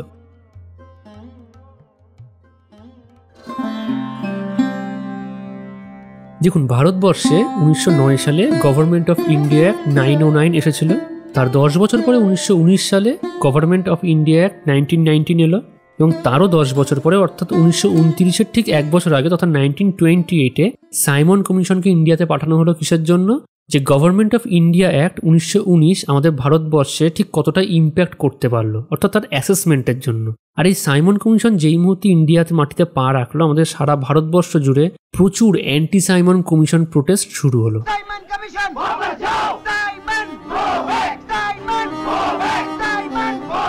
তো এরকমই একটি anti Simon commission প্রোটেস্টে Lala Lajpat Rai যখন অংশগ্রহণ করে নেতৃত্ব দিচ্ছিলেন, তখন জেমস স্কট নামে একজন পুলিশ অফিসার সেই যে প্রোটেস্ট চলছিল তার উপর লাঠিচার্জের কিন্তু আদেশ দেয় এবং পুলিশ অকথ্যভাবে লাঠিচার্জ করে এবং সেই লাঠির আঘাতে লালা লাজপত রায় মারাত্মকভাবে জখম হন। পরবর্তীকালে সেই লাঠির আঘাত থেকে তিনি মারা যায় এবং এই যে লালা লাজপত রায়ের যে মৃত্যু, তার প্রতিশোধ নিতে চন্দ্রশেখর আজাদ, ভগৎ সিং এবং শিবরমন রাজগুরু পরবর্তীকালে একদম পয়েন্ট ব্ল্যাঙ্ক রেঞ্জ থেকে হচ্ছে গুলি করে মারার চেষ্টা করে জেমস স্কটকে। কিন্তু দুর্ভাগ্যবশত জেমস স্কটের বদলে সেদিন তারা মেরেছিল তৎকালীন সময়ের অ্যাসিস্ট্যান্ট সুপারিনটেন্ডেন্ট অফ পুলিশ জন সন্ডার্সকে। এবং জন সন্ডার্সকে মেরে বেসিক্যালি বুঝতেই পাচ্ছেন ভুল টার্গেটকে মেরেছিল, তারা তখন ফেরার হয়ে যায়। পরবর্তীকালে যদিও ধরা পড়েছিল, কিন্তু ধরা পড়ার মধ্যে যে ঘটনাটা ঘটেছিল যে 1925-এর কাকুরি ইনসিডেন্ট এবং সন্ডার্সকে অ্যাসাসিনেট করার পরে large number of freedom fighter of HRA অর্থাৎ হিন্দুস্তান রিপাবলিক অ্যাসোসিয়েশনের যে প্রচুর পরিমাণে যে বিপ্লবী ছিল তারা নয় জেলে চলে গেছিলো, তারা তো ম্যাক্সিমাম সব পালিয়ে গেছিলো। অ্যাজ এ রেজাল্ট কী হলো, এখানে আবার একটা ভ্যাকেন্ট এরিয়া তৈরি হলো। সেজন্য সেই সময় 1928 সালে ফিরোজাবাদ সিটিতে, যেটা আজকের দিনে ফিরোজ শাহ কোটলা দিল্লিতে অবস্থিত, সেখানে চন্দ্রশেখর আজাদ, ভগৎ সিং এবং রাজগুরু এই তিনজনে মিলে এই যে HRA ছিল তাকে আরো মডিফাইড করলো এবং তার নাম রাখা হলো Hindustan socialist Republican association, HSRA, অর্থাৎ সোশ্যালিস্ট এই কথাটি এক্সট্রা যুক্ত হলো। পরবর্তীকালে সন্ডার্সকে অ্যাসাসিনেশনের অভিযোগে ভগৎ সিং, সুখদেব থাপর, রাজগুরুকে অভিযুক্ত হিসাবে ধরা হয় এবং পরবর্তীকালে 1931 সালে 23 মার্চ তাদের ফাঁসিতে মৃত্যুদণ্ড দেওয়া হয়েছিল। এরপরে 1928-এর এক বছর পরে অর্থাৎ 1929 সালে সন্ডার্সকে অ্যাসাসিনেট করার ঠিক এক বছরের মাথায়, আমি কি বললাম একটু আগে যে সন্ডার্সকে অ্যাসাসিনেট করার সঙ্গে সঙ্গে এরকম না যে হচ্ছে ভগৎ সিংকে ধরে নিয়েছিল, তার মাঝখানে আরও অনেক ঘটনা ঘটেছিল। তার মধ্যে একটি প্রখ্যাত ঘটনা ছিল 1929-এ সেন্ট্রাল অ্যাসেম্বলিতে বোম্বিংয়ের ঘটনা। सरफरोशी की तमन्ना अब हमारे दिल में है, देखना है जोर कितना बाजुए का दिल में है। এক্ষেত্রে কি হয়েছিল দেখুন, ট্রেড ডিসপিউট বিল 1929-এ বাণিজ্য অর্থাৎ ট্রেড রিলেটেড ডিসপিউট তথা ঝামেলার ক্ষেত্রে কোর্ট অফ এনকোয়ারি এবং বোর্ড অফ কনসিলেশনকে ফর্ম করার কথা বলা হয়েছিল এবং স্ট্রাইক অর্থাৎ ধর্মঘটের ওপর নিষেধাজ্ঞাও কিন্তু জারি করা হয়। এক কথায় বলতে গেলে ট্রেড অ্যান্ড কমার্সের মাধ্যমে খেটে খাওয়া মানুষের প্রতিবাদের অধিকারকে সম্পূর্ণভাবে খর্ব করে দেওয়া হয়েছিল এই ট্রেড ডিসপিউট বিল 1929-এর আন্ডারে। এবং এই একই সময়ে পাবলিক সেফটি বিল 1928-এ সোশ্যালিস্ট এবং কমিউনিস্ট ভাবধারাকে অবদমনের উদ্দেশ্যে কোনো ট্রায়াল ছাড়াই যে কোনো কাউকে ডিটেন করার কথা বলা হয়েছিল। এখন দেখুন, পাবলিক সেফটি বিল 1928 সম্পর্কে মতিলাল নেহেরু বলেছিলেন, this bill is a direct action on Indian nationalism on the Indian national Congress, এবং তিনি এই বিলকে বলেছিলেন the slavery of Indian bill number 1। এখন দেখুন, 8ই এপ্রিল 1929 সালে দুপুর 12:30 সেন্ট্রাল অ্যাসেম্বলিতে যখন বিঠল ভাই প্যাটেল ট্রেড ডিসপিউট বিলের এগেনস্টে রায় দিচ্ছিলেন, হঠাৎই একটি বিস্ফোরণ ঘটে। বেসিক্যালি সে সময় ভগৎ সিং এবং বটুকেশ্বর দত্ত সেখানে একটি বোম ফাটায় এবং গোটা সেন্ট্রাল অ্যাসেম্বলি ধোঁয়ায় ভরে ওঠে এবং তার মধ্য থেকেই তাদের ইনকিলাব জিন্দাবাদ এবং ডাউন দ্য ইম্পেরিয়ালিজম অর্থাৎ সাম্রাজ্যবাদ নিপাত যাক এই স্লোগান কিন্তু শুনতে পারা গিয়েছিল। ভগৎ সিং এবং বটুকেশ্বর দত্তের প্রাইমারি মোটো ছিল এই সেন্ট্রাল অ্যাসেম্বলিতে বোম মারার পেছনে যে সরকার সেই সময় কালা হয়ে গেছে, শত চিৎকার করেও সাধারণ মানুষের আওয়াজ সরকার পক্ষের কানে যাচ্ছে না, so let make the deaf hear, অর্থাৎ যে কালা হয়ে গেছে তাকে শোনাতে হবে। সে কারণে হচ্ছে সেন্ট্রাল অ্যাসেম্বলিতে বোম্বিংটা করেছিলেন। অ্যাকচুয়ালি কি হয়েছিল দেখুন, 1922-তে যখন নন কোঅপারেটিভ মুভমেন্টকে উইথড্র করে নেওয়া হলো না, সে সময় প্রচুর বিপ্লবী ছিল যারা কিন্তু প্রচণ্ড ক্ষেপে গিয়েছিল যে ভারতের এত মানুষকে হচ্ছে গিয়ে তুমি একট্ঠা করলে, তারপর হঠাৎই একটা চৌরি চোরের মতো একটা ঘটনার জন্য তুমি হচ্ছে গিয়ে সেই এত বড় একটা মুভমেন্টকে উইথড্র করে নিল। সেজন্য হচ্ছে গিয়ে তারপর থেকে দেখবেন HRA সংগঠিত হলো, এরপরই স্বরাজ পার্টি সংগঠিত হলো, অর্থাৎ সশস্ত্র বিপ্লবের কিন্তু একটা খুব ডাইরেক্ট ইনফ্লুয়েন্স কিন্তু আপনি 1922-এর পর থেকে কিন্তু খুব ভালোভাবে আপনি লক্ষ্য করতে পারবেন যদি একটু ভালো করে মডার্ন হিস্ট্রি দেখেন। তো সেরকমই 1929-এর সেন্ট্রাল অ্যাসেম্বলিতে বোম্বিংয়ের পরে তার ঠিক পরের বছর 1930 সালে চিটাগাং আর্মারিকে রেড করে দেওয়া হলো। এই চিটাগাং আর্মারিকে রেড করেছিল মাস্টারদা সূর্য সেনের নেতৃত্বে এবং সেক্ষেত্রে যে দুজন বিখ্যাত মহিলা নেতৃত্ব দেখা গেছিল তারা ছিলেন প্রীতিলতা ওয়াদ্দেদার এবং কল্পনা দত্ত। মনে রাখবেন দ্য ফিলোসফি অফ বোম এইটি লিখেছিলেন ভগবতী চরণ বোরা। খুব ভালো করে মনে রাখবেন, এটা বহুবার কিন্তু এসএসসির পরীক্ষাতে প্রিলিমসে কিন্তু আসতে দেখা গেছে। এবং যেটা আমি একটু আগেই বললাম যে গভর্নমেন্ট অফ ইন্ডিয়া অ্যাক্ট 1919-কে 10 বছরের ইমপ্লিমেন্টেশনের পরে অ্যাসেসমেন্ট করতে আমাদের ইন্ডিয়াতে এবার ঢুকছে সাইমন কমিশন। ये साइमन कमीशन लॉर्ड अर्विन की चाल है जो उसने हमें फूट डालने और अंग्रेजी हुकूमत की मुखालिफत को कमजोर बनाने के लिए चली है। लेकिन खुदा का शुक्र है कि सारे हिंदुस्तान में इस कमीशन के खिलाफ सख्त एहतजाज किया जा रहा है। जैसा कि आप सभी लोग जानते हैं, बंबई में जबरदस्त हड़ताल की जा चुकी है, लाहौर में भी काफी मुजाहरे हुए हैं जिनके नतीजे में हमारे बुजुर्ग लीडर লালা লাজপত রায় জি সख्त জখমি হয়ে গए। 7 জন মেম্বারকে নিয়ে তৈরি এই সাইমন কমিশনকে পাঠিয়েছিল তৎকালীন prime minister, British prime minister Stanley Baldwin, এবং সেটা আমাদের ইন্ডিয়াতে এসে পৌঁছলো 1928-এ। এখন মানুষ সাইমন কমিশনকে নিয়ে কেন এত রেগে গেল? দেখুন, সাইমন কমিশনকে মূলত ইন্ডিয়াতে আনা হয়েছিল দুটি কারণে। একটা হচ্ছে গভর্নমেন্ট অফ ইন্ডিয়া 1919-কে অ্যাসেসমেন্টের জন্য, সেকেন্ড হচ্ছে অ্যাডমিনিস্ট্রেটিভ সিস্টেমে ফার্দার রিফর্মের মাধ্যমে ইন্ডিয়ানদের জন্য ওয়েলফেয়ার অর্থাৎ জনকল্যাণমূলক কাজ করার জন্য। কিন্তু মজার ব্যাপার হচ্ছে ভারতীয়দের জনকল্যাণের উদ্দেশ্যে যে কমিশনকে পাঠানো হচ্ছে সেই কমিশনের মধ্যে কোনো ভারতীয়ই ছিল না।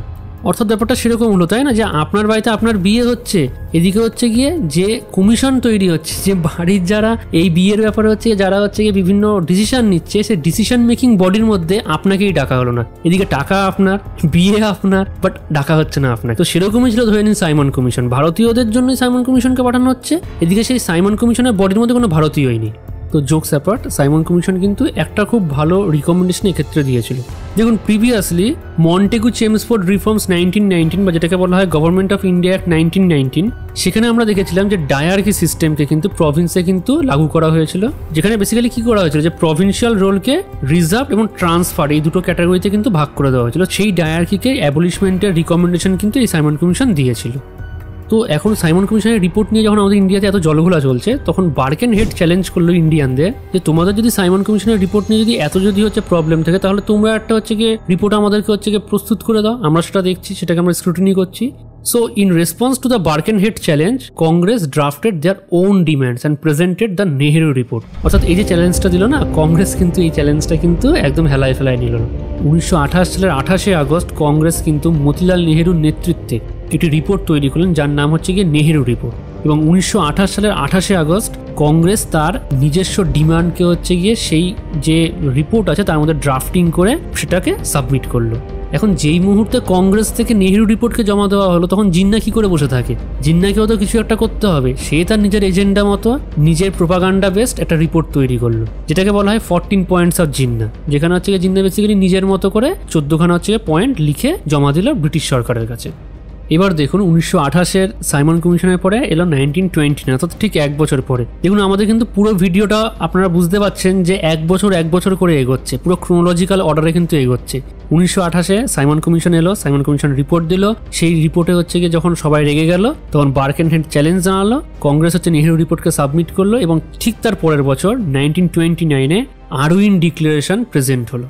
তো 1929 সালে আরউইন ডিক্লারেশনকে প্রেজেন্ট করা হলো, যেটা কংগ্রেস হচ্ছে সঙ্গে সঙ্গে নিগেট করে দিল, সঙ্গে সঙ্গে ক্যান্সেল করে দিল। এবং সেম ইয়ারে 1929 সালে Gandhiji on the behalf of the Congress, অর্থাৎ কংগ্রেসের পক্ষ থেকে রিপ্রেজেন্ট করলো দিল্লি ম্যানিফেস্টো। এখন আরউইন বললো যে ভাই তুমি একটু আগে আমার হচ্ছে গিয়ে আরউইন ডিক্লারেশনকে, আমি যে ডিক্লারেশনটা দিলাম সেটাকে নেগেট করেছো, তাহলে আমি কেন ছেড়ে দেবো? সো অ্যাজ এ রেজাল্ট বুঝতেই পাচ্ছেন গান্ধীজির দেওয়া যে দিল্লি ম্যানিফেস্টো সেটা আবার হচ্ছে আরউইন হচ্ছে গিয়ে কমপ্লিটলি নিগেট করে দিল। মানে বলতে পারেন যে 1929 সালে একটা কমপ্লিট একটা ডেডলক সিচুয়েশন হচ্ছে গিয়ে ইন্ডিয়ার পলিটিক্সে তৈরি হয়ে গেল। এবং এইরকম অস্বস্তিকর অবস্থাতেই এলো লাহোর সেশন অফ কংগ্রেস।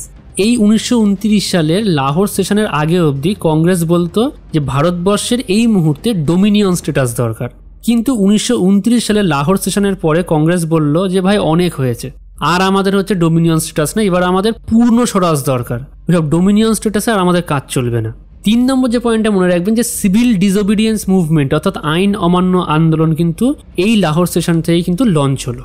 এবং এই লাহোর সেশনে ফার্স্ট রাউন্ড টেবিল অর্থাৎ প্রথম গোল টেবিল বৈঠক, যেটা 1930 সালে হতে চলেছে আগামী বছর, সেই রাউন্ড টেবিল বৈঠককে বয়কট করার কিন্তু সিদ্ধান্ত গ্রহণ করা হলো। এবং এর সাথে সাথে আরও একটি সিদ্ধান্ত গ্রহণ করা হয়েছিল যে পরের বছর অর্থাৎ 1930 সালের 26শে জানুয়ারি ফার্স্ট ইন্ডিপেন্ডেন্স ডে অর্থাৎ প্রথম স্বাধীনতা দিবসকে পালন করা হবে। এই ক্ষেত্রে যদি আপনারা অ্যাকচুয়াল ক্রোনোলজিক্যাল অর্ডারটা মনে রাখতে চান, তাহলে সেটা হচ্ছে খানিকটা এরকম যে 1929 সালের 19শে ডিসেম্বর লাহোরে যে সেশনটি হয়েছিল কংগ্রেসের, সেখানে কংগ্রেস ঘোষণা করলো যে আমাদের ভারতবর্ষে ডোমিনিয়ন স্ট্যাটাস নয়, এবার দরকার পূর্ণ স্বরাজ। এবং এই পূর্ণ স্বরাজের ডিক্লারেশনের ঠিক 12 দিন পরে অর্থাৎ 1929 সালের 31শে ডিসেম্বর মধ্যরাতে রবি নদীর তীরে আমাদের ভারতবর্ষের নিউলি অ্যাডপ্টেড যে ট্রাইকালার ফ্ল্যাগ অর্থাৎ যে তিরঙ্গা আছে তাকে উত্তোলন করেন জওহরলাল নেহেরু। এবং এই ফ্ল্যাগ উত্তোলনের সময় ইনকিলাব জিন্দাবাদ এই জয়ধ্বনি দিয়েছিল বা স্লোগান দিয়েছিল কে?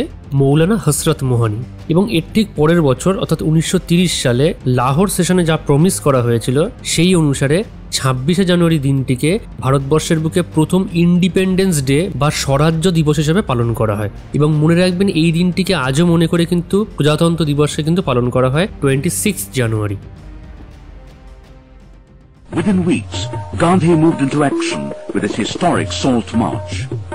On March 12, 1930, Gandhi and 78 chosen members of the Sabarmati Ashram began a 24-day march to the beach at Dundee, 241 miles away, to break the British law which deprived the poor Indian of his right to make his own sword. সে সময় এরকম একটা ব্যাপার ছিল যে সমুদ্র থেকে নুন তৈরি কিন্তু আইনতভাবে ইল্লিগাল করে দেওয়া হয়েছিল, ব্যান্ড করে দেওয়া হয়েছিল। তো এই সল্ট লকে ভায়োলেট করার জন্য ডান্ডি মার্চ শুরু হয়েছিল। বেসিক্যালি বুঝতেই পারছেন যে মুভমেন্টের নামই হচ্ছে সিভিল ডিসওবিডিয়েন্স, অর্থাৎ আইনকে অমান্য করা, আইন অমান্য। তো এই ডান্ডি মার্চ শুরু হয়েছিল 78 জন শিষ্যকে নিয়ে সবরমতী আশ্রম থেকে 24 মার্চ, এবং ডান্ডিতে গিয়ে পৌঁছায় 6 এপ্রিল 1930-তে। এক্ষেত্রে একটা ব্যাপার মনে রাখবেন যে কংগ্রেস যখন ফর্ম হয়েছিল 1885 সালের গোকুল দাস তেজপাল কলেজে, তখন কিন্তু 72 ডেলিগেটস ছিল, অর্থাৎ 72 জন মেম্বার ছিল। খুব ভালো করে মনে রাখবেন যে কংগ্রেসের ফরমেশনের সময় 72 জন ডেলিগেটস ছিল এবং ডান্ডি মার্চের সময় 78 জন ডিসাইফেল ছিল। তো 1930 সালে সিডিএম স্টার্ট হলো এবং এর সাথে সাথেই ডান্ডি মার্চ অভিযানও কিন্তু স্টার্ট হলো। তো এরকম সময় বিভিন্ন অন্যায়মূলক যে লগুলো ছিল, যেগুলো আমাদের ইন্ডিয়াতে বিভিন্ন মানুষদের উপর হচ্ছে বিভিন্ন সম্প্রদায়ের উপর তখন চাপানো হয়েছিল, সেই নিরিখে সিডিএমকে কেন্দ্র করে বিভিন্ন জায়গাতে হচ্ছে গিয়ে এই ল ভায়োলেশন চলতে থাকে। যেমন রায়তোয়ারি এরিয়াগুলোতে হচ্ছে গিয়ে ট্যাক্স দেওয়া বন্ধ হয়ে যায়, জমিদারি এরিয়াতে চৌকিদারি ট্যাক্স দেওয়া বন্ধ হয়ে যায়, এবং সেন্ট্রাল প্রভিন্স এরিয়াতে ফরেস্ট লকে হচ্ছে ভায়োলেট করা শুরু হয়। দেখুন, ডান্ডি মার্চের টাইম স্প্যান ছিল 12ই মার্চ থেকে 6ই এপ্রিল অবধি। খুব সোজা জিনিসটা মনে রাখার, ডান্ডি মার্চ আর এটা শুরুই হয়েছিল 12ই মার্চ থেকে, 12ই মার্চ টু 6ই এপ্রিল। তো এই ডান্ডি মার্চকে বিভিন্ন জায়গা থেকে যারা লিড করেছিল তারা ছিলেন তামিলনাড়ু থেকে সি রাজা গোপালাচারী, মালাবার থেকে কে কেলাপ্পান, যিনি ভাইকম সত্যাগ্রহকেও কিন্তু লিড করেছিলেন, উড়িষ্যা থেকে গোপালবন্ধু চৌধুরী, বিহার থেকে অম্বিকাকান্ত সিনহা। এবং মনে রাখবেন বিহারে এই অম্বিকাকান্ত সিনহা, যেরকম ডান্ডি মার্চে কি হয়েছিল যে সল্ট ভায়োলেশন লটা কোথায় করা হয়েছিল, ডান্ডিতে গিয়ে করা হয়েছিল, তো সেরকমই বিহারের নাখাস পন্ড নামক একটি এরিয়াতে কিন্তু সল্ট লকে কিন্তু ভায়োলেট করা হয়েছিল অম্বিকাকান্ত সিনহার নেতৃত্বে। ধর্ষণাতে হচ্ছে নেতৃত্ব দিয়েছিল সরোজিনী নাইডু এবং পেশোয়ারের নেতৃত্ব দিয়েছিল খান আব্দুল গফর খান। মনে রাখবেন এই খান আব্দুল গফর খানই পরবর্তীকালে লিড করেছিল রেড শার্ট মুভমেন্ট এবং প্রতিষ্ঠা করেছিলেন খুদাই খিদমতগার, এবং মণিপুর এবং নাগাল্যান্ডের নেতৃত্ব দিয়েছিলেন মাত্র 11 বছর বয়সী রানী গাইডিন লিউ। দেখুন, এই সিডিএম এর টাইমে as a form of mobilisation, অর্থাৎ মানুষ যাতে আরও বেশি করে এই সিডিএমে অংশগ্রহণ করে, সেজন্য সকালবেলায় হচ্ছে গিয়ে বিভিন্ন দেশাত্মবোধক গান, বিভিন্ন হচ্ছে গিয়ে প্রভাত ফেরির আয়োজন করা হতো। ছোট ছোট যে বাচ্চা থাকতো না, তাদেরকে হচ্ছে গিয়ে একটা ছোট ছোট গ্রুপে হচ্ছে ভাগ করে দেওয়া হতো, তাদেরকে বলা হতো মাঙ্কিজ আর্মি বা বানর সেনা। এবং সে সময় মেয়েরা মনে করতো যে তারাও হচ্ছে গিয়ে দেশের কাজে এগিয়ে আসবে, তাদেরকে নিয়ে তৈরি হয়েছিল ক্যাট আর্মি বা মাঞ্জারি সেনা। তো 1930-এর পরে এলো 1931 সালে, অর্থাৎ 1 বছর পরে। তো 1931 সালে দিল্লি প্যাক্ট এলো। তো দিল্লি প্যাক্ট বা গান্ধী আরউইন প্যাক্টকে বোঝার আগে ব্যাপারটা দেখুন, আমরা একটু আগেই দেখলাম না যে 1929 সালে লাহোর অধিবেশন হলো এবং সেখানে কংগ্রেস বললো যে আমার আর ডোমিনিয়ন স্ট্যাটাস দরকার নেই, আমার কি দরকার, এবার পূর্ণ স্বরাজ দরকার ভারতবর্ষের জন্য। এবং আরও একটি যে প্রপোজাল দেওয়া হয়েছিল যে আসছে বছর অর্থাৎ 1930 সালে যে গোল টেবিল বৈঠক হতে চলেছে সেটা আমরা বয়কট করছি। তো 1930 সালে গোল টেবিল বৈঠক ফার্স্ট হলো, সেখানে কংগ্রেসও গেল না, গান্ধীজিও গেল না। এবং ফার্স্ট গোল টেবিল বৈঠকের পরে ব্রিটিশ সরকার ভালো করেই বুঝতে পারলো যে এই মুহূর্তে গান্ধীজিকে যদি গোল টেবিল বৈঠকে রাজি না করানো যায়, তাহলে ব্রিটিশ সরকার এবং কংগ্রেসের মাঝখানে যে ডেডলক সিচুয়েশন তৈরি হয়েছে তার রিজলভও সম্ভব নয়। তো সেই জন্যই বেসিক্যালি সেই সময় আরউইন গান্ধীজিকে কনভিন্স করতে দিল্লি প্যাক্ট সাইন করলো। এবং এই গান্ধী আরউইন প্যাক্টের মাধ্যমে হচ্ছে গান্ধীজি মোটামুটি একটা মধ্যস্থা এলেন যে হ্যাঁ ঠিক আছে, আমি কিছু সময়ের জন্য অর্থাৎ temporary basis civil disobedience movement CDM কে উইথড্র করছি, মানে নট পার্মানেন্ট, কিছু দিনের জন্য টেম্পোরারি।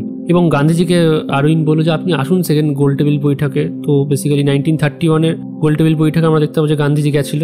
তো সে সময় গান্ধীজি আরউইনের কাছে যে সমস্ত প্রপোজাল দিয়েছিল তার মধ্যে প্রথমটি ছিল withdraw all the ordinance and prosecution, অর্থাৎ সে সময় ইংরেজ সরকার বিপ্লবীদের উপর যে অকথ্য অত্যাচার চালাচ্ছে এবং যে সমস্ত অর্ডিন্যান্স বার করেছে সেগুলোকে সমস্ত উইথড্র করে নিতে। বলা বাহুল্য এটা কিন্তু করেনি।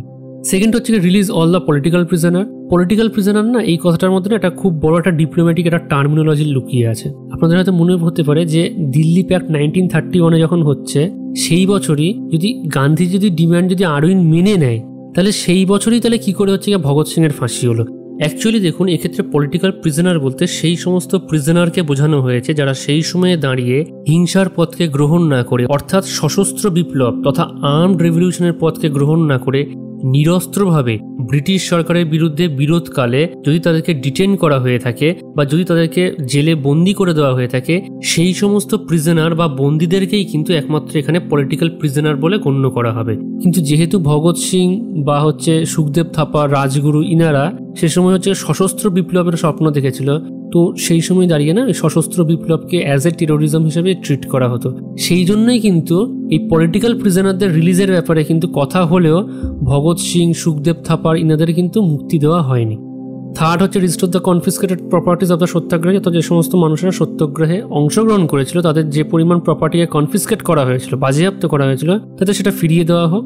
এবং 4 number provide the permit right to make salt for the personal consumption, যে সল্ট রাইটকে পুরোপুরি লিগাল না করলে অন্তত নিজেদের খাওয়ার জন্য যে নুনটা তৈরি হচ্ছে সেটাকে অন্তত যেন লিগাল করা হয়, সেটাকে যেন অন্তত ছাড় দেওয়া হয়।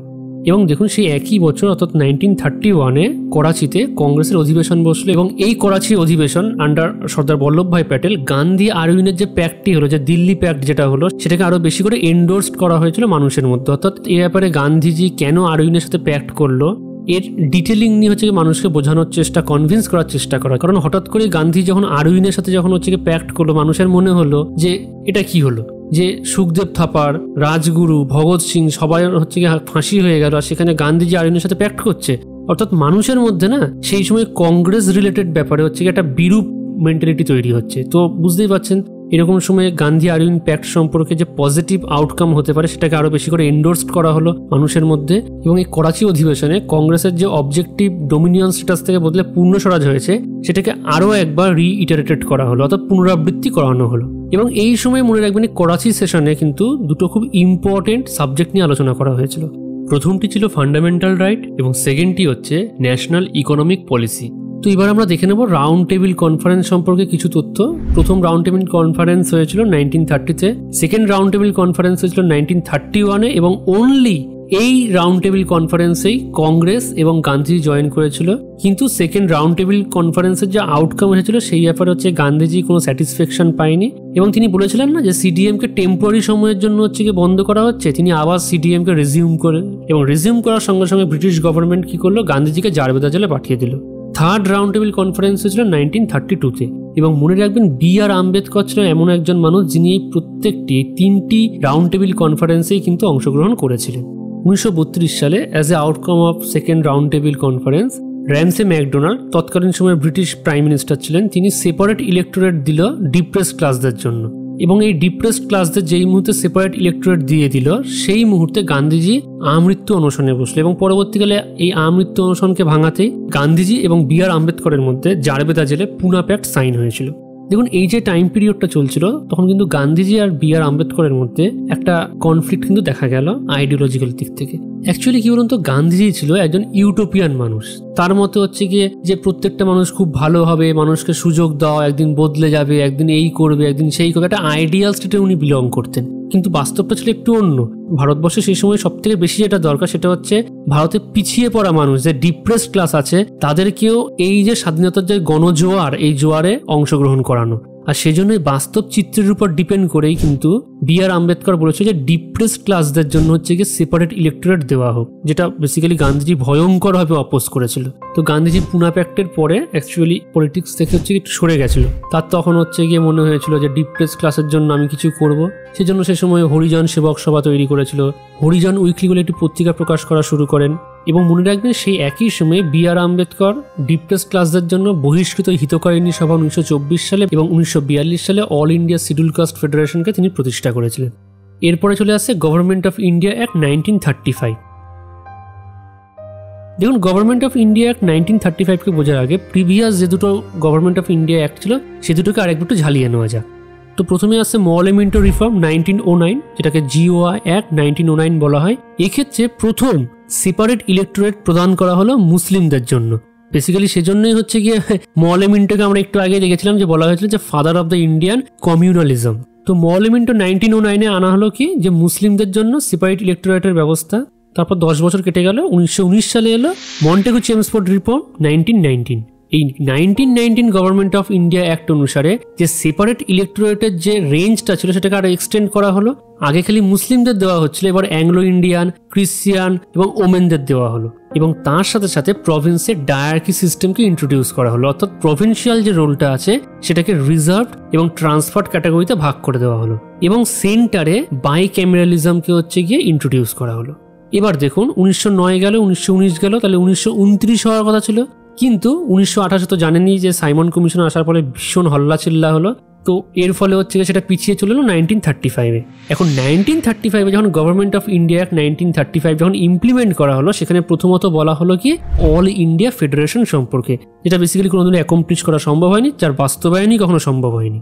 সেকেন্ড যেটা করা হলো, আমরা একটু আগে দেখলাম মন্টেগু চেমসফোর্ড রিফর্ম 1919 অনুসারে, অর্থাৎ GOI অ্যাক্ট 1919 অনুসারে প্রভিন্সে ডায়ার্কি সিস্টেমকে ইন্ট্রোডিউস করা হয়েছিল। তো এই ডায়ার্কি সিস্টেমকে আবার GOI অ্যাক্ট 1935-এ কমপ্লিটলি অ্যাবলিশ করে দেওয়া হলো প্রভিন্স থেকে, এবং প্রভিন্সে দিয়ে দেওয়া হলো অটোনমি, অর্থাৎ স্বায়ত্ত শাসন। এবং এই ডায়ার্কি সিস্টেমকে এবার ইন্ট্রোডিউস কোথায় করা হলো? সেন্টারে করে দেওয়া হলো, অর্থাৎ মন্টেগু চেমসফোর্ডে হচ্ছে গিয়ে প্রভিন্সে ডায়ার্কি সিস্টেমকে ইন্ট্রোডিউস করলো, আর GOI অ্যাক্ট 1935-এ সেই ডায়ার্কি সিস্টেম প্রভিন্স থেকে মুছে দিয়ে এবার সেন্টারে হচ্ছে গিয়ে লাগু করে দেওয়া হলো। এবং এর সাথে সাথে কি হলো যে সেন্টারের রোল এবার সেই আগের মতনই দুটো পার্টে ডিভাইড হয়ে গেল, রিজার্ভ আর ট্রান্সফার ক্যাটাগরিতে।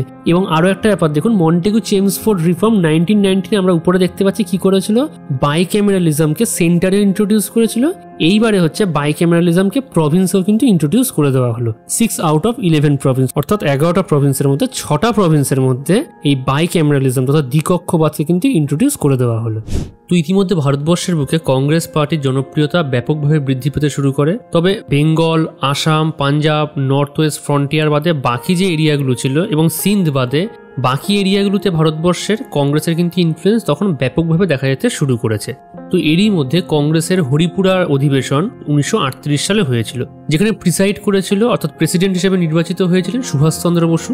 এবং ঠিক তার পরের বছর অর্থাৎ 1939 খ্রিস্টাব্দে ত্রিপুরা অধিবেশনে গান্ধীজি মনোনীত প্রার্থী পট্টভি সীতারামাইয়াকে হারিয়ে সুভাষচন্দ্র বোস আবারও কংগ্রেসের প্রেসিডেন্ট পদে নির্বাচিত হয়। এবং বুঝতেই পাচ্ছেন সুভাষচন্দ্র বসুর এই পরপর দুইবারের ভিক্টরি এটা ক্লিয়ারলি ইন্ডিকেট করছিল যে কংগ্রেসের মধ্যেই গান্ধীজির থেকে আস্তে আস্তে নেতাজি সুভাষচন্দ্র বসুর যে ইনফ্লুয়েন্স সেটা অনেক বেশি কিন্তু বাড়তে শুরু করেছে, অর্থাৎ নেতাজির আইডিওলজি গান্ধীজির আইডিওলজিকে তখন ছাপিয়ে যেতে শুরু করেছে। এবং সেখান থেকেই গান্ধীজি এবং নেতাজি সুভাষচন্দ্র বসুর মধ্যে আইডিওলজিক্যালি কনফ্লিক্ট দেখতে পাওয়া যায়। এবং অ্যাজ এ রেজাল্ট এই ত্রিপুরা অধিবেশনের পরে অর্থাৎ 1939 খ্রিস্টাব্দে নেতাজি সুভাষচন্দ্র বসু রেজিগনেশন দিয়ে দেয় কংগ্রেস থেকে।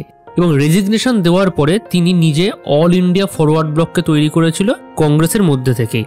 এছাড়াও মনে রাখবেন নেতাজি সুভাষচন্দ্র বোস কিন্তু 1938 সালে অর্থাৎ যে বছর হরিপুরা সেশন হলো সেই বছর কিন্তু তিনি ইন্ডিয়ান ইন্ডিপেন্ডেন্স লীগ এবং ন্যাশনাল প্ল্যানিং কমিশন কিন্তু প্রথম গঠন করেছিলেন। এবং মনে রাখবেন জওহরলাল নেহেরু ছিল এই ন্যাশনাল প্ল্যানিং কমিশনের প্রথম চেয়ারম্যান। নেতাজি সুভাষচন্দ্র বসু সম্পর্কে ডকুমেন্টারির মতো করে একটি ভিডিও আমাদের আছে, যেটা আপনারা আই বাটনে ক্লিক করলে দেখতে পেয়ে যাবেন। এখানে নেতাজি সুভাষচন্দ্র বসু সম্পর্কে ডিটেলসে এখানে কিন্তু আলোচনা করা হয়েছে।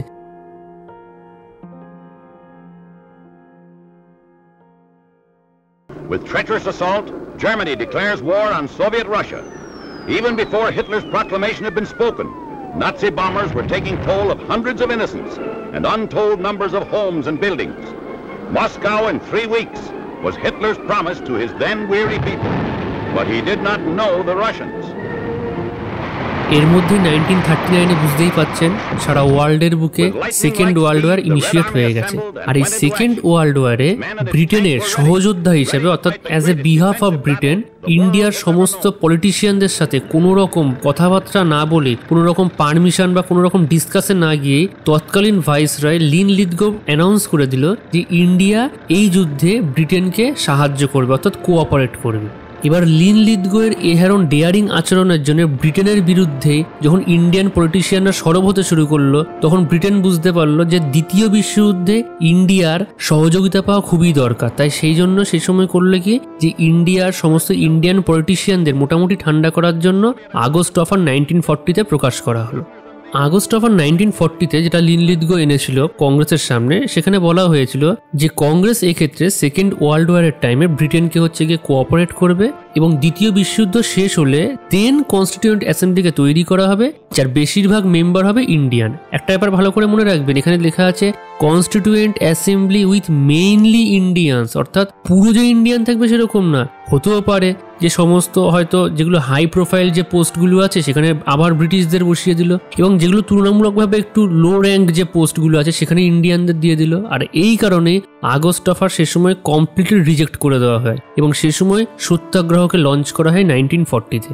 মনে রাখবেন, প্রথম ইন্ডিভিজুয়াল সত্যাগ্রহ অর্থাৎ একক সত্যাগ্রহ শুরু করেছিলেন আচার্য বিনোবা ভাবে। আর এই আচার্য বিনোবা ভাবের নাম আরেকটি জায়গাতে দেখতে পাবেন, সেটা হচ্ছে গিয়ে ভূদান মুভমেন্টে, যেটা পোস্ট ইন্ডিপেন্ডেন্স টাইমে অর্থাৎ ভারতবর্ষ স্বাধীন হয়ে যাওয়ার পরে ঘটেছিল। আর এই যে ভূদান মুভমেন্ট, এটা তেলেঙ্গানার পোচামপল্লী ভিলেজ থেকে কিন্তু প্রথম ইনিশিয়েট হয়েছিল এবং সেকেন্ড ইন্ডিভিজুয়াল সত্যাগ্রহকে স্টার্ট করেছিল জওহরলাল নেহেরু।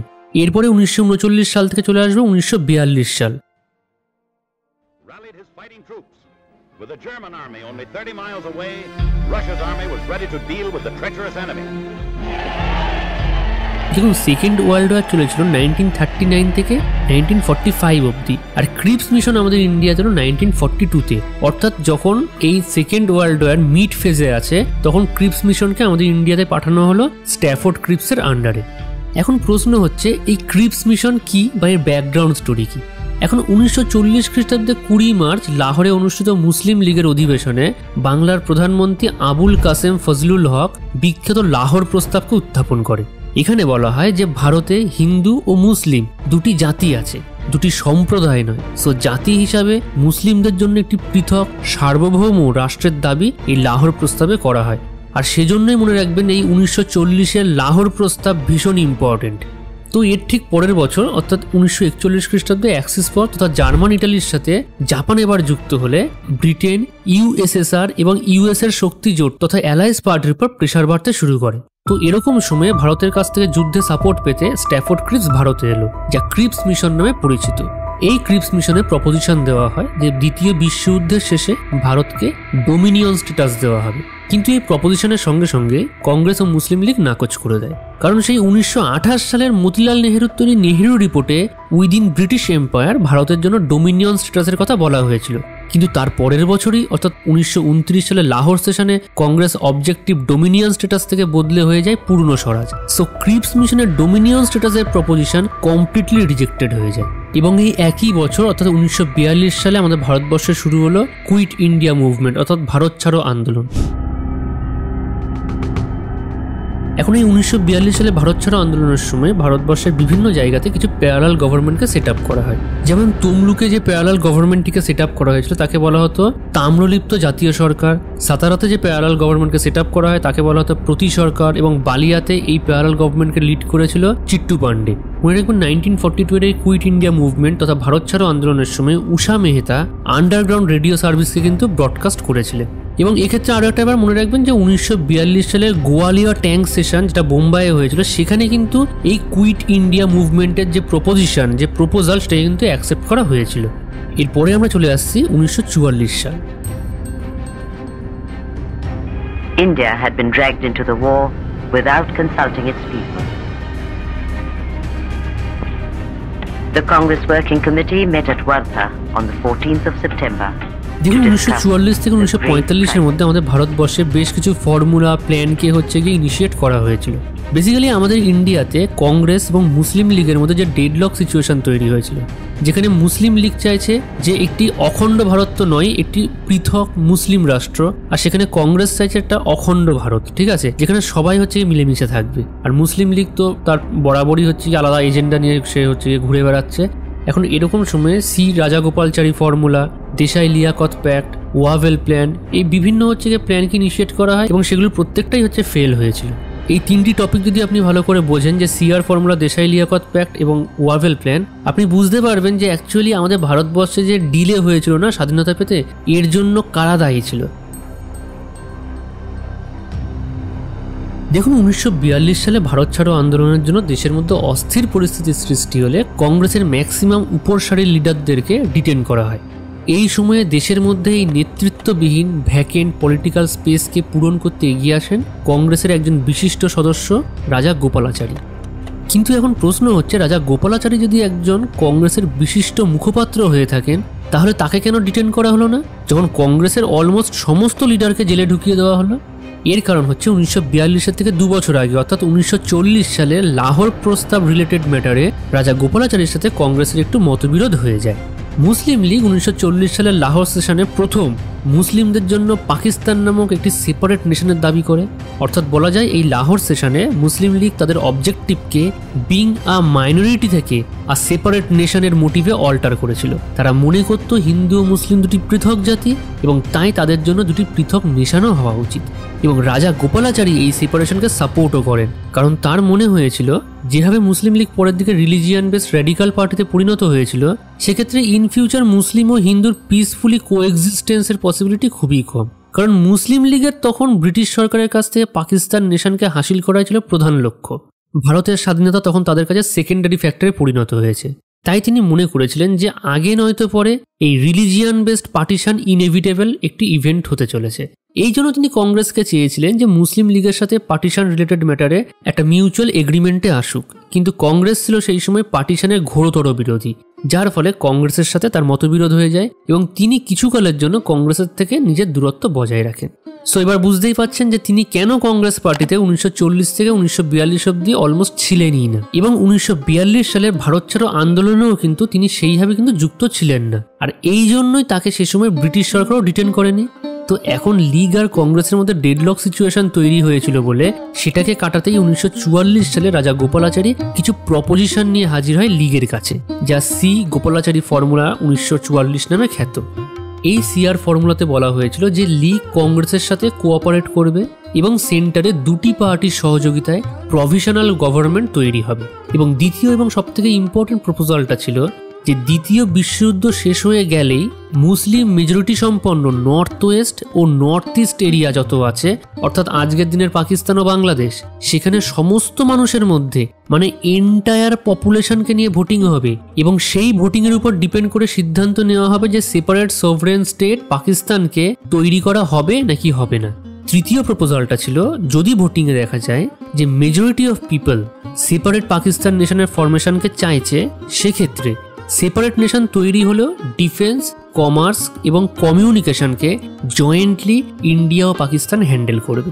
আর লাস্ট অ্যান্ড ফার্স্ট যে প্রপোজিশনটা ছিল সেটা ছিল এই সমস্ত কন্ডিশন তখনই লাগু হবে যখন ব্রিটিশ সরকার ভারতের হাতে ফুল পাওয়ারকে ট্রান্সফার করবে, অর্থাৎ ইংরেজরা ভারত থেকে চলে যাওয়ার পরে যখন ইন্ডিয়ার হাতে কমপ্লিট পাওয়ারের অ্যাক্সেস আসবে।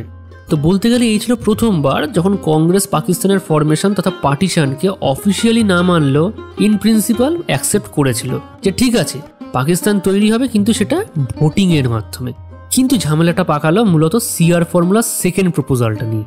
মুসলিম লীগ বলল, ভালো করে শুনবেন কি বলছি, যে মুসলিম মেজরিটি সম্পন্ন নর্থ ওয়েস্ট এবং নর্থ ইস্ট এরিয়াতে যদি ভোট হয় তবে সেখানে খালি মুসলমানরাই ভোট দিতে পারবে।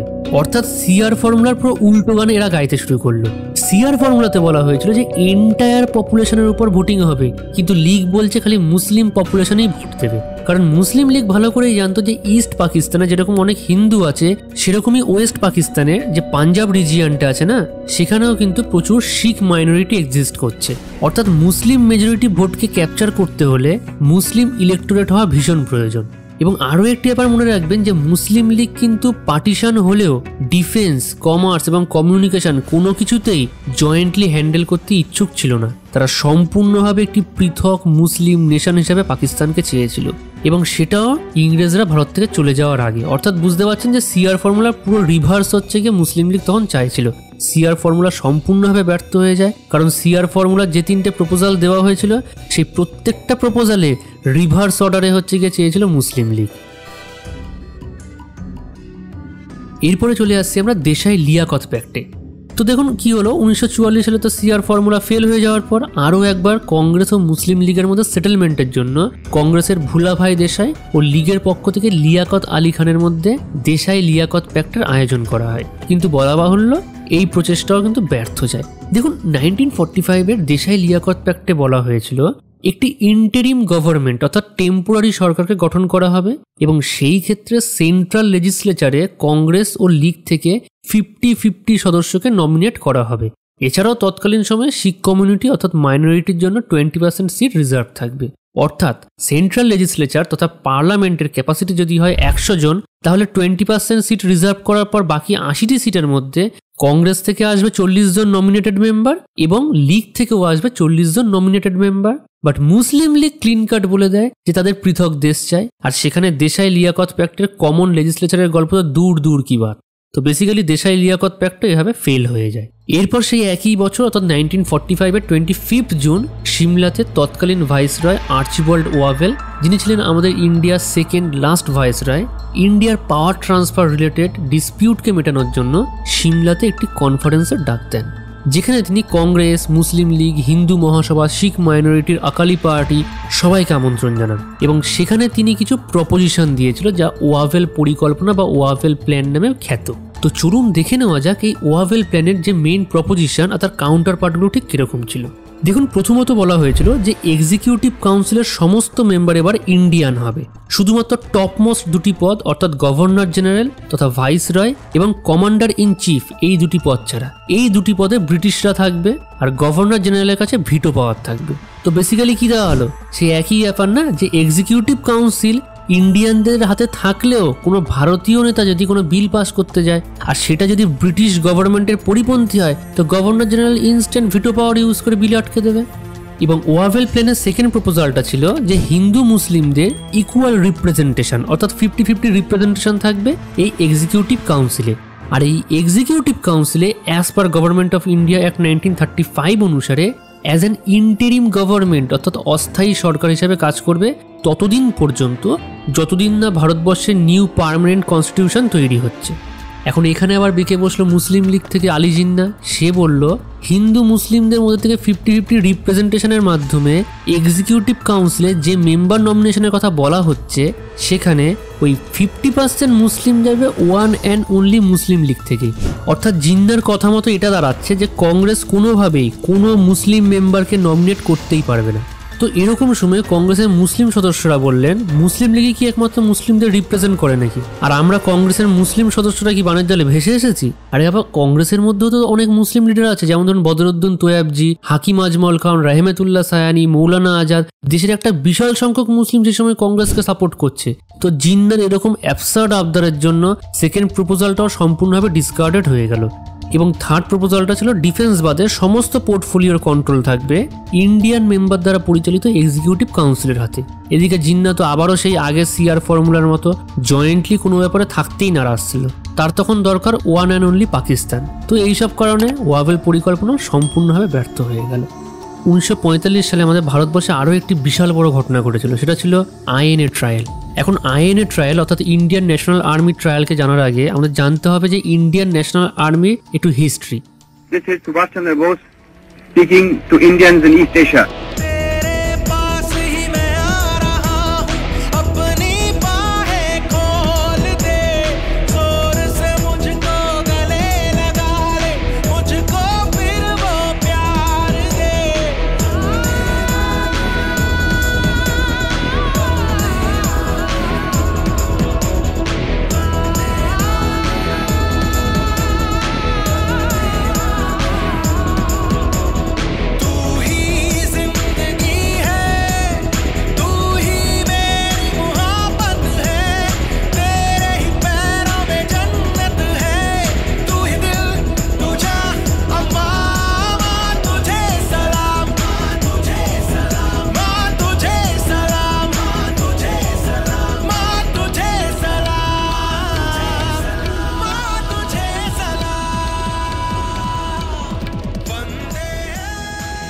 দেখুন 1942 সালে জাপানের প্রিজনারদেরকে নিয়ে ক্যাপ্টেন মোহন সিং তৈরি করেছিলেন আইএনএ অর্থাৎ ইন্ডিয়ান ন্যাশনাল আর্মি। পরবর্তীকালে এই আইএনএকে লিড করেছিল রাসবিহারী বসু এবং পরে আইএনএর এই ভারকে হ্যান্ড ওভার করে দেওয়া হয় নেতাজি সুভাষচন্দ্র বসুর হাতে। ইন্ডিয়ান ন্যাশনাল আর্মিতে একটি ওমেন রিংকে ক্রিয়েট করা হয়েছিল যার নাম ছিল রানী লক্ষ্মীবাই রেজিমেন্ট। এক্ষেত্রে সুভাষচন্দ্র বসু সম্পর্কে 3 থেকে 4টি খুবই ইম্পর্টেন্ট ইনফরমেশন জেনে রাখুন। নেতাজি সুভাষচন্দ্র বসুকে জার্মানিতে যখন তিনি গেছিলেন তখন তাকে অরল্যান্ডো মোজেটা এই নামে গিয়ে তিনি বিখ্যাত হন। এবং শুনলে হয়তো অবাক হবেন যে সুভাষচন্দ্র বসু এবং গান্ধীজির মধ্যে যে আইডিওলজিক্যালি কনফ্লিক্ট পরবর্তীকালে লেগেছিল সেটা আমরা সবাই জানি, কিন্তু এ সত্ত্বেও গান্ধীজিকে রাষ্ট্রপিতা অর্থাৎ the father of the nation এই আখ্যা কিন্তু দিয়েছিলেন নেতাজি সুভাষচন্দ্র বসু স্বয়ং নিজে।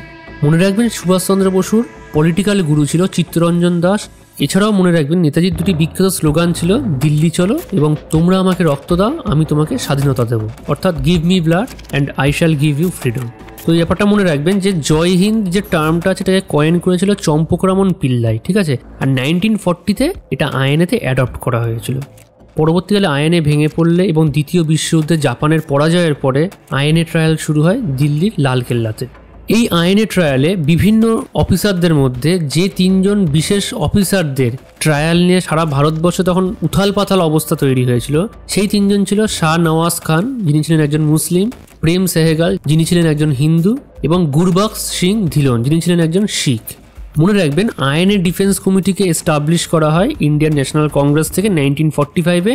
এই আইএনএ ডিফেন্স কমিটির কাজ ছিল আইএনএর যে অফিসারদের কাঠগড়াতে দাঁড় করানো হয়েছিল তাদের হয়ে হচ্ছে গিয়ে লড়া ব্রিটিশ সরকারের বিরুদ্ধে।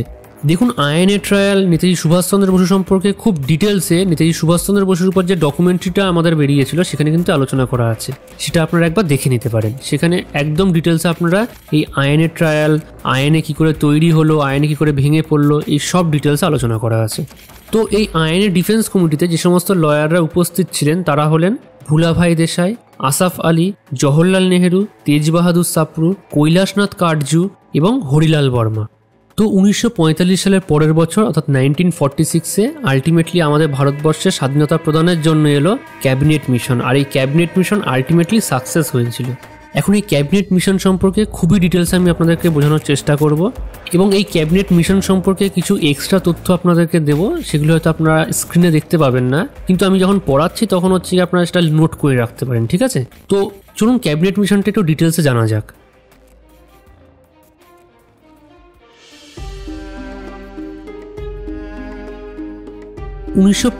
সালের জুলাই মাসে ব্রিটেনের ভোটে কনজারভেটিভ পার্টির উইনস্টন চার্চিলকে হারিয়ে জয়ী হয় লেবার পার্টির ক্লিমেন্ট এটলি এবং তিনি ক্ষমতাতে এসেই ভারতকে স্বাধীনতা প্রদানের জন্য ক্যাবিনেট মিশনকে পাঠানোর কথা ঘোষণা করেন।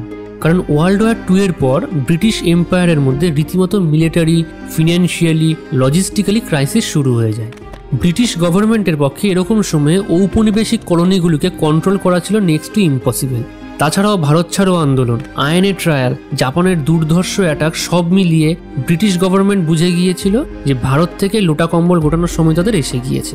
এখন এই ক্যাবিনেট মিশনে তৎকালীন ব্রিটিশ ক্যাবিনেটে 3 জন মোস্ট এক্সপিরিয়েন্সড মিনিস্টারকে পাঠানো হয়েছিল, যার জন্য এর নাম হয়েছিল ক্যাবিনেট মিশন। এখানে উপস্থিত ছিল Pethick Lawrence as a secretary of state for India, sir Stafford Cripps as the president of board of trade, যার আন্ডারে ক্রিপস মিশন এসেছিল 1942-তে, এবং A V Alexander the first lord of অ্যাডমিরাল্টি।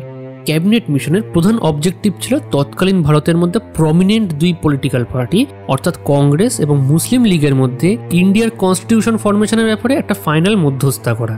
কারণ আমরা আগেই দেখেছি যে সিআর ফর্মুলা, ওয়াভেল পরিকল্পনা, সিমলা কনফারেন্স, লিয়াকত দেশাই প্যাক্ট এই সবই মূলত আটকে গিয়েছিল কংগ্রেস ও মুসলিম লীগের একটি নির্দিষ্ট ডিমান্ডকে কেন্দ্র করে, যেখানে মুসলিম লীগ মুসলিম অধ্যুষিত 6টি প্রভিন্স নিয়ে পৃথক রাষ্ট্র পাকিস্তানের দাবি করে আসছে, আর অন্যদিকে কংগ্রেস এই পার্টিশনকে বরাবর অপোজ করে আসছে। তো আলটিমেটলি এখানেও সেই একই কেচাল শুরু হলে ক্যাবিনেট মিশন নিজেই একটা রিকমেন্ডেশন দিল ভারতের স্বাধীনতার ব্যাপারে। এই রিকমেন্ডেশন অনুসারে ক্যাবিনেট মিশন ভারতবর্ষে ইন্টারিম গভর্নমেন্ট তথা অস্থায়ী সরকার এবং ইউনিয়ন অফ ইন্ডিয়ার ফরমেশনের কথা বলল। ইউনিয়ন অফ ইন্ডিয়া মানে বুঝতেই পাচ্ছেন এখানে কিন্তু অখণ্ড ভারতের কথা বলা হয়েছে, অর্থাৎ বুঝতেই পাচ্ছেন যে ক্যাবিনেট মিশন কিন্তু পার্টিশনের ব্যাপারটি মানে পৃথক পাকিস্তান রাষ্ট্র তৈরির যে দাবি লিক করেছিল তা সম্পূর্ণ নাকচ করে দিয়েছিল। এছাড়াও এখানে বলা হয়েছিল নিউলি ফর্মড ইউনিয়ন অফ ইন্ডিয়ার কেন্দ্র সরকার তথা ইউনিয়নের হাতে অনলি ফরেন অ্যাফেয়ার্স, ডিফেন্স এবং কমিউনিকেশনের পাওয়ার থাকবে, আর বাকি সমস্ত ক্ষমতা থাকবে প্রভিন্সের হাতে, এবং এর সাথে সাথে রেসিডুয়ারি পাওয়ারও থাকবে প্রভিন্সের জিম্মে। দেখুন যে 3টে সাবজেক্টের কথা বলা হলো যে যার ক্ষমতা ইউনিয়নের হাতে থাকবে, এটা মুখস্থ করতে হয় না, কারণ আজকের দিনে আপনি যদি পলিটিক্স দিকে তাকান আপনি বুঝতে পারবেন যে আমাদের যে ফেডারেল লিস্ট আছে সেখানে ইউনিয়নের আন্ডারে যে কয়েকটা সাবজেক্ট আছে তার মধ্যে কিন্তু এই 3টে সাবজেক্ট আসছে, ফরেন অ্যাফেয়ার্স, ডিফেন্স এবং কমিউনিকেশন। তো এখন দেখুন অনেকের মনে হতে পারে যে রেসিডুয়ারি পাওয়ারটা কি।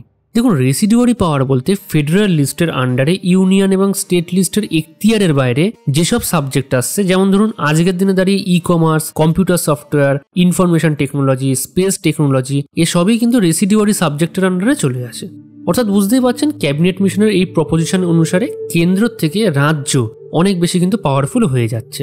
এখন প্রশ্ন হচ্ছে কেন এরকম করা হলো, যে সেন্টারের থেকে স্টেটকে কেন বেশি পাওয়ার দেওয়া হলো? দেখুন, পৃথক পাকিস্তান তৈরির দাবি না মানলেও কেন্দ্র থেকে যদি রাজ্যের পাওয়ার বেশি থাকে তাহলে এটা তো বুঝতেই পাচ্ছেন যে পাঞ্জাব সিন্ধের মতো যে মুসলিম অধ্যুষিত এরিয়াগুলোকে বার করে নিয়ে মুসলিম লীগ পাকিস্তান তৈরির দাবি জানাচ্ছিল, তারা নিজেদের প্রভিন্সের নিজের মতো সিস্টেম রান করতে পারবে। মানে মোরলেস বেসিক্যালি ম্যাসিভ কিছু ডিটোরিয়েশন না ঘটলে সেন্টার কখনোই প্রভিন্সিয়াল ব্যাপারে নাক গলাতে পারবে না। এবং ক্যাবিনেট মিশনের সেকেন্ড প্রপোজিশনটা ছিল এক্ষেত্রে সমস্ত প্রভিন্সকে 3টি গ্রুপে ভাগ করা হবে। গ্রুপ এতে আসবে হিন্দু অধ্যুষিত Madras, central Province, Uttar Pradesh, Bihar, Bombay, Orissa. Group বিতে আসবে মুসলিম অধ্যুষিত পাঞ্জাব, সিন্ধ, বালুচিস্তান এবং নর্থ ওয়েস্ট ফ্রন্টিয়ার। এই গ্রুপ বি পরবর্তীকালে দেখবেন পাকিস্তানে কিন্তু পরিবর্তিত হচ্ছে। এবং গ্রুপ সিতে আসছে বাংলা ও আসাম, যা পরবর্তীকালে বুঝতেই পাচ্ছেন বাংলাদেশে কিন্তু কনভার্ট হয়েছিল।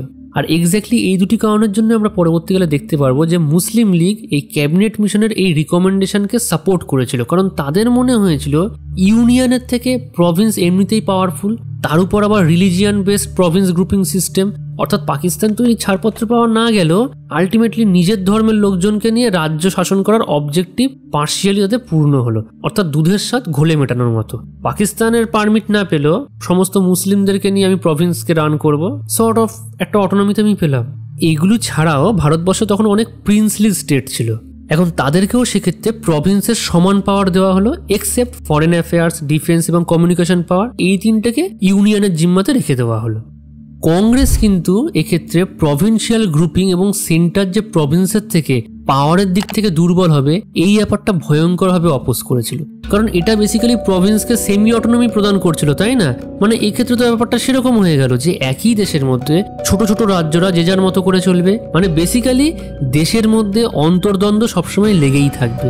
তো যাই হোক, ইনিশিয়াল ফেজে মোটামুটি কংগ্রেস এই দুটি রিকমেন্ডেশনের ব্যাপারে বিরোধিতা করলেও লীগের সাথে মোটামুটি একটা মধ্যস্থতা করে দেশের কনস্টিটিউয়েন্ট অ্যাসেম্বলি তৈরির দিকে নজর দেয়। তবে এই ক্ষেত্রে একটা ব্যাপার মনে রাখবেন, কংগ্রেসের সে সময়ের কার্যকলাপ এবং তৎকালীন মনোভাব স্পষ্টভাবে বুঝিয়ে দিয়েছিল যে দেশের মধ্যে ইউনিয়ন দুর্বল হবে আর প্রভিন্সে সেমি অটোনমি চলবে, তা কোনোদিনই তারা হতে দেবে না।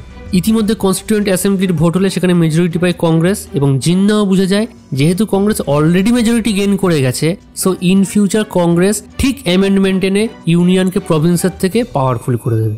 এবং এই কারণেই 1946 সালের 27শে জুলাই জিন্না আবারও পাকিস্তানের দাবিতে তেড়ে ফুঁড়ে উঠল, এবং এর সাথে সাথেই তিনি বলেন either a divided India or a destroyed India, অর্থাৎ নয় ভারতকে বিভক্ত করো, তা নয় তো ভারতকে ধ্বংস করো। 1946-এর 16ই আগস্ট ছিল সেই দিন যেদিন ভারতবর্ষের মানুষ উইটনেস করেছিল মুসলিম লীগ এবং Hussain Suhrawardy AKA the butcher of বেঙ্গলের নেতৃত্বে হিন্দু জিনোসাইডের এক নজিরবিহীন নারকীয়তা, ডাইরেক্ট অ্যাকশন ডে।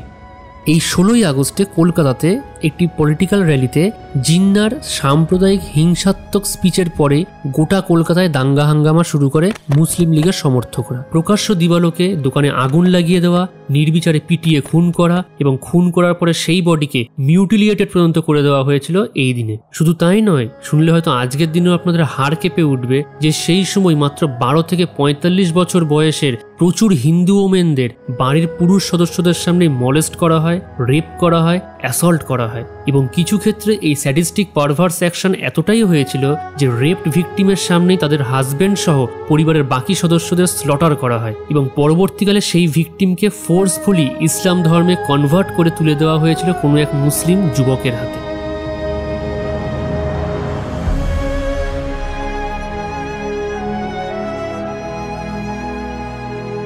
এই সময় বাংলার মুখ্যমন্ত্রী ছিল হুসেন শাহিদ সুহরাওয়ার্দী, যিনি নিজেও ছিলেন এই মুসলিম লীগের একজন সদস্য। প্রায় 6000-এর মতো মানুষের জীবন গিয়েছিল জিন্নার এই সাম্প্রদায়িক উস্কানি থেকে সৃষ্টি এই আর্টিফিশিয়াল কমিউনাল রায়টের জেরে, আর মৃতদের সংখ্যাতে ম্যাক্সিমাম ছিল হিন্দু। এই ডাইরেক্ট অ্যাকশন ডের মোটিভ ভারতবর্ষের ইতিহাসে পরবর্তী দিনের জন্য গ্লিমস রেখে গিয়েছিল। ক্যাবিনেট মিশনের রিকমেন্ডেশন অনুসারে যদি সত্যিই প্রভিন্সের সেমি অটোনমি দেওয়া হতো তাহলে প্রশাসন কিভাবে শাসক বর্গের কাছে বিকিয়ে যেতে পারত। কারণ মনে রাখবেন, যেটা আগেই বলেছিলাম আমি, এই সময় কিন্তু বাংলাতে সরকার ছিল মুসলিম লীগের, আর এই ঘটনার সময় সরকার পক্ষ থেকে পুলিশ প্রশাসনকে দূরে থাকার নির্দেশ দেওয়া হয়েছিল। এবং এর সাথে সাথেই শেষ হচ্ছে আমাদের মডার্ন হিস্ট্রি, যে পলিটিক্যাল ক্রাইসিসের যে একটা হিস্ট্রি আছে, সেই পলিটিক্যাল হিস্ট্রি সেই টপিকটা। এরপরে আমরা যে টপিকটা নিয়ে দেখবো সেটা হচ্ছে কি সোশিও রিলিজিয়াস রিফর্ম মুভমেন্ট।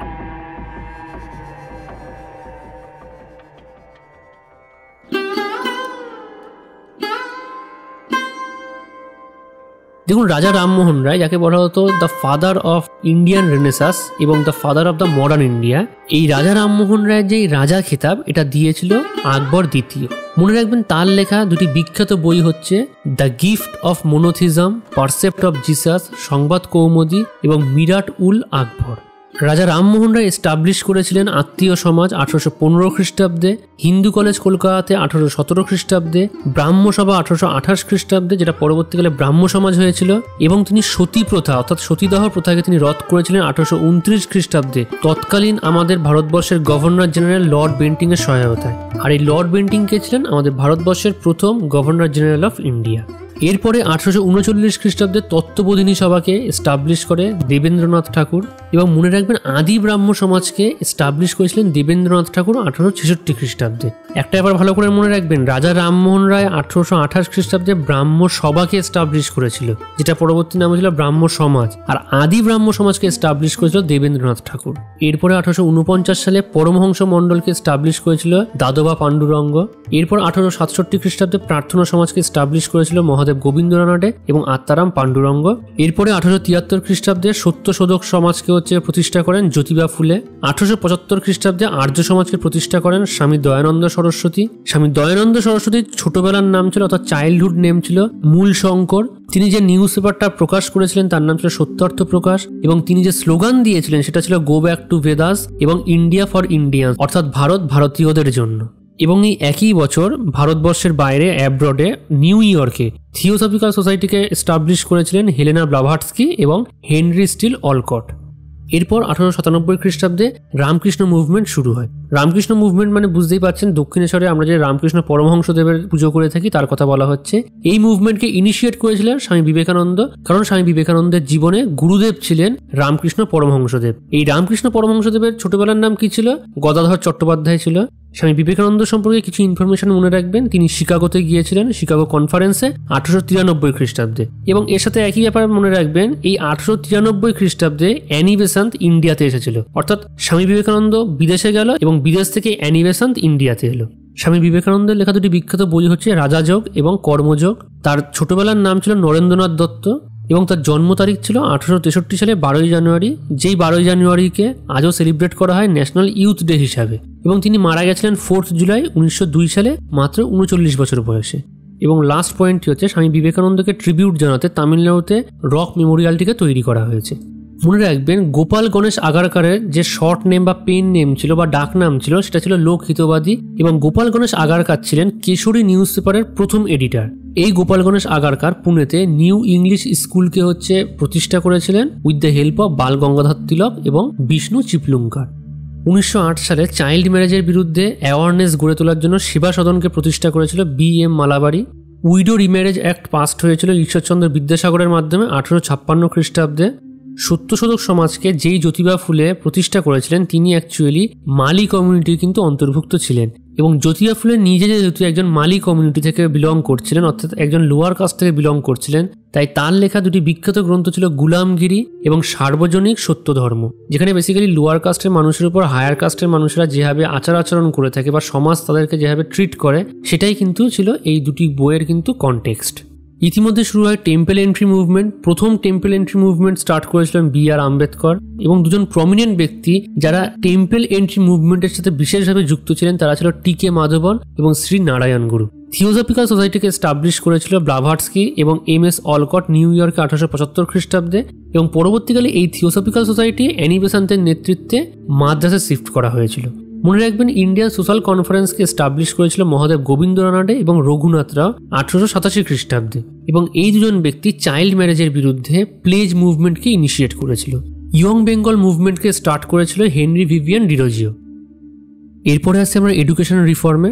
প্রথমে আছে ম্যাকাউলি মিনিট, যেটা 1813 খ্রিস্টাব্দে এসেছিল। এখানে কি হয়েছিল দেখুন, ভারতীয়দের মধ্যে অর্থাৎ নেটিভ ইন্ডিয়ানদের মধ্যে ইংলিশ যে ভাষা আছে, যে ইংলিশ ল্যাঙ্গুয়েজ, সেটাকে প্রমোট করার কথা বলা হয়েছিল। এবং দ্বিতীয়ত এই ক্ষেত্রে ডাউনওয়ার্ড ফিল্ট্রেশন থিওরিকে কিন্তু বিশেষভাবে কিন্তু ইমপ্লিমেন্ট করা হয়েছিল। দেখুন ডাউনওয়ার্ড ফিল্ট্রেশন থিওরি হচ্ছে কি সর্ট অফ ওই ইকোনমি ট্রিকেল ডাউন এফেক্টের মতো। মানে ধরুন একটা পিরামিড আছে, পিরামিডের একদম উপরে কিছু উপরসারির লোক হচ্ছে বসবাস করে, সাপোজ ধরুন সেখানে আম্বানি গোষ্ঠী বসবাস করে। তো এখন ট্রিকেল ডাউন এফেক্ট অনুসারে সরকার কি করবে, যে আম্বানি গোষ্ঠীকে বিভিন্নভাবে হেল্প করতে থাকবে, বিভিন্নভাবে ফিনান্সিয়ালি ব্যাকআপ দিতে থাকবে। অ্যাজ এ রেজাল্ট আম্বানি গোষ্ঠী বিভিন্ন টাইপের ফ্যাক্টরি তৈরি করবে, বিভিন্ন টাইপের জব, বিভিন্ন টাইপের রিক্রুটমেন্টকে হচ্ছে কি ইনিশিয়েট করবে, এবং এর ফলে পিরামিডের নিচের স্তরে যে সমস্ত আম আদমি আছে তারা সেই সমস্ত ফ্যাক্টরিতে চাকরি পাবে। অর্থাৎ ট্রিকেল ডাউন, অর্থাৎ যে ট্রেনটা ওপর থেকে নিচের দিকে ফ্লো করছে। আর ডাউনওয়ার্ড ফিল্ট্রেশন থিওরিও ছিল ঠিক সেই রকমই, যে ইংলিশ ল্যাঙ্গুয়েজ ভারতবর্ষে সেই সময় কিছু মুষ্টিমীয় যারা ধরুন পশ ইন্ডিয়ান আছে, যারা হচ্ছে গিয়ে সেই সময় ধরুন মানে তুলনামূলকভাবে বলতে পারেন যে ইন্টেলেকচুয়াল ইন্ডিয়ান আছে, তাদেরকে হচ্ছে গিয়ে শেখানো হবে এবং তারা আস্তে আস্তে সেটা হচ্ছে গিয়ে আপামোর যে ভারতীয় আছে তাদের মধ্যে ছড়িয়ে দেবে। তো বেসিক্যালি এটাই হচ্ছে গিয়ে ডাউনওয়ার্ড ফিল্ট্রেশন থিওরি ম্যাকাওলি মিনিট অনুসারে। এরপরে এলো উডস ডিসপ্যাচ 1854 খ্রিস্টাব্দে। উডস ডিসপ্যাচে বেসিক্যালি এক কথায় বলতে গেলে ম্যাকাওলি মিনিটে যা বলেছিল তার ঠিক অপোজিট বললো। ম্যাকাওলি মিনিটে বলেছিল কি যে ইংলিশ ল্যাঙ্গুয়েজকে প্রমোট করতে হবে নেটিভ ইন্ডিয়ানদের মধ্যে, আর উডস ডিসপ্যাচে বলছে যে ভার্নাকুলার ল্যাঙ্গুয়েজকে তুমি প্রমোট করো। অর্থাৎ ভারতবর্ষে যে প্রাইমারি স্কুল আছে সেখানে হচ্ছে গিয়ে মাতৃভাষা, মানে ভার্নাকুলার ল্যাঙ্গুয়েজ মানে হচ্ছে গিয়ে মাতৃভাষা, তাকে প্রমোট করো। কারণ মাতৃভাষাতে হচ্ছে কোনো জিনিস শেখা হচ্ছে অনেক বেশি সোজা না, তার থেকে যদি আপনি ইংলিশে শিখতে যান। আর দ্বিতীয়ত হচ্ছে কি এক্ষেত্রে ম্যাকাওলি মিনিটে যে ডাউনওয়ার্ড ফিল্ট্রেশনের কথা বলেছিল, যে সমাজে একটা ইন্টেলেকচুয়াল শ্রেণীর মানুষকে হচ্ছে গিয়ে ইংলিশ শেখানো হবে, সেখান থেকে আস্তে আস্তে হচ্ছে গিয়ে সেই ইংলিশ হচ্ছে গিয়ে বিভিন্ন মানুষের মধ্যে নেটিভ ইন্ডিয়ানদের মধ্যে ছড়িয়ে পড়বে। এই ডাউনওয়ার্ড ফিল্ট্রেশন থিওরি সম্পূর্ণ নিগেট করে দেওয়া হলো। এবং একটা ব্যাপার মনে রাখবেন যে উডস ডিসপ্যাচকে বলা হয় আমাদের ভারতবর্ষের যে এডুকেশন সিস্টেম আছে তার ম্যাগনা কার্টা। এরপরে 1882 সালে লর্ড রিপনের আন্ডারে এলো হান্টার কমিশন। এই হান্টার কমিশন বেসিক্যালি উডস ডিসপ্যাচকে কমপ্লিটলি সাপোর্ট করলো। এক্ষেত্রে লর্ড রিপন সম্পর্কে কয়েকটা ব্যাপার মনে রাখবেন। 1881 খ্রিস্টাব্দে আমাদের ভারতবর্ষের বুকে প্রথম সিঙ্ক্রোনাইজ সেন্সাস হয়েছিল এই লর্ড রিপনের আন্ডারে। লর্ড রিপনকে বলা হয় the father of the local self government, এবং 1882 খ্রিস্টাব্দে তিনি ভার্নাকুলার প্রেস অ্যাক্টকে অ্যাবলিশ করেছিল। ভার্নাকুলার প্রেস অ্যাক্টকে ইম্পোজ কে করেছিল 1878 খ্রিস্টাব্দে লর্ড লিটন। এই ভার্নাকুলার অ্যাক্ট ছিল বেসিক্যালি সেই সময় ব্রিটিশ বিরোধী যদি কোনো আর্টিকেল বা যদি কোনো ইনফরমেশন কোনো দেশীয় পত্রিকা যদি লেখে, সেক্ষেত্রে সিডিশনের চার্জ আনা হতো সেই পত্রিকার বিরুদ্ধে। তো এটা ছিল বেসিক্যালি ভার্নাকুলার অ্যাক্ট। এবং মনে রাখবেন 1883 খ্রিস্টাব্দে লর্ড রিপন কিন্তু ইলবার্ট বিলকে ইন্ট্রোডিউস করেছিল। এবছর কিন্তু যে WBCS প্রিলিমস হয়ে গেল সেখানে কিন্তু ইলবার্ট বিল থেকে কিন্তু একটা কোশ্চেন এসেছিল, ঠিক আছে? ইলবার্ট বিলটা একটু ভালো করে জেনে রাখুন যে এর কনটেক্সটটা অন্তত কি। এর কনটেক্সটটা এরকম ছিল যে ব্রিটিশ এবং ইউরোপিয়ান সাবজেক্টকেও কিন্তু সেশন কোর্টে ইন্ডিয়ান জাজের জুরিসডিকশনের আন্ডারে কিন্তু ট্রায়াল করা যাবে, যেটা হচ্ছে সে সময় মানে বিশাল একটা মানে ঘটনা ঘটিয়ে দিয়েছিল যে ব্রিটিশ ইউরোপিয়ান সাবজেক্ট একটা ইন্ডিয়ান জাজ বা একটা মানে ভারতীয় জাজ কি করে হচ্ছে গিয়ে তাকে হচ্ছে গিয়ে ট্রায়াল দিতে পারে, তাকে কি করে হচ্ছে গিয়ে সেই ব্যাপারে ভার্ডিক্ট দিতে পারে, ঠিক আছে? তো ইলবার্ট বিল নিয়ে সে সময় বিশাল ক্যাচাল তৈরি হয়েছিল। এবং এর সাথে সাথেই আমরা পৌঁছে গেছি আজের মডার্ন হিস্ট্রি সিরিজের একদম লাস্ট অংশে। সম্ভবত আমাদের পুরো বংদেবী চ্যানেলে এটা সবথেকে বড় ভিডিও হতে চলেছে। তো এখনো পর্যন্ত আমার সাথে যারা জুড়ে আছেন তাদেরকে অনেক অনেক ধন্যবাদ, কারণ এত বড় ভিডিও যখন আমি বানাচ্ছিলাম তখন আমার এটা মনে হয়েছিল যে এই ভিডিও কি আদৌ চলবে, এখন সেটা ডিপেন্ড করছে আপনাদেরই উপর। So again back to the point, আমাদের ভারতবর্ষে দুটি হিন্দু কলেজ কিন্তু তৎকালীন সময়ে গড়ে উঠেছিল। প্রথমটি হচ্ছে বেনারসে। এই বেনারসে যে হিন্দু কলেজটা গড়ে উঠেছিল এটাকে তৈরি করেছিলেন জোনাথন ডানকান 1791 খ্রিস্টাব্দে। আর এই বেনারসের হিন্দু কলেজের সাথে যে বিশেষ দুজন মানুষ যুক্ত ছিল তারা ছিল অ্যানি বেসান্ত এবং মদন মোহন মালব্য। আর কলকাতাতে হিন্দু কলেজ প্রতিষ্ঠিত হয়েছিল রাজা রামমোহন রায়ের মাধ্যমে 1817 খ্রিস্টাব্দে। মনে রাখবেন ফোর্ট উইলিয়াম কলেজ যেটা কলকাতাতে অবস্থিত, সেই ফোর্ট উইলিয়াম কলেজ এস্টাবলিশ হয়েছিল লর্ড ওয়েলেসলির মাধ্যমে 1800 খ্রিস্টাব্দে। তো আজকে এই ভিডিও এই পর্যন্তই। ভিডিওটি কেমন লাগলো সেটা আপনারা কমেন্ট সেকশনে লিখে জানাতে পারেন। আর যদি ভিডিওটি ভালো লেগে থাকে তাহলে please do like, share and subscribe. And this is me Shubhajit signing off. Welcome to my party, we're just getting started. A life is a dream or a nightmare scarring. Hand me a drink cause I think I'm going all in. Get me a shrink who can catch me when I'm falling. Cover up my scars, flip the handlebars. Crashing in my car, wake up in a bar. I'll be a superstar, just on my avatar. This world is so bizarre, empty out the reservoir. Yeah, I'm taking 6 shots, yeah, straight to the face. And I wanna get lost, I'm sick of this place, don't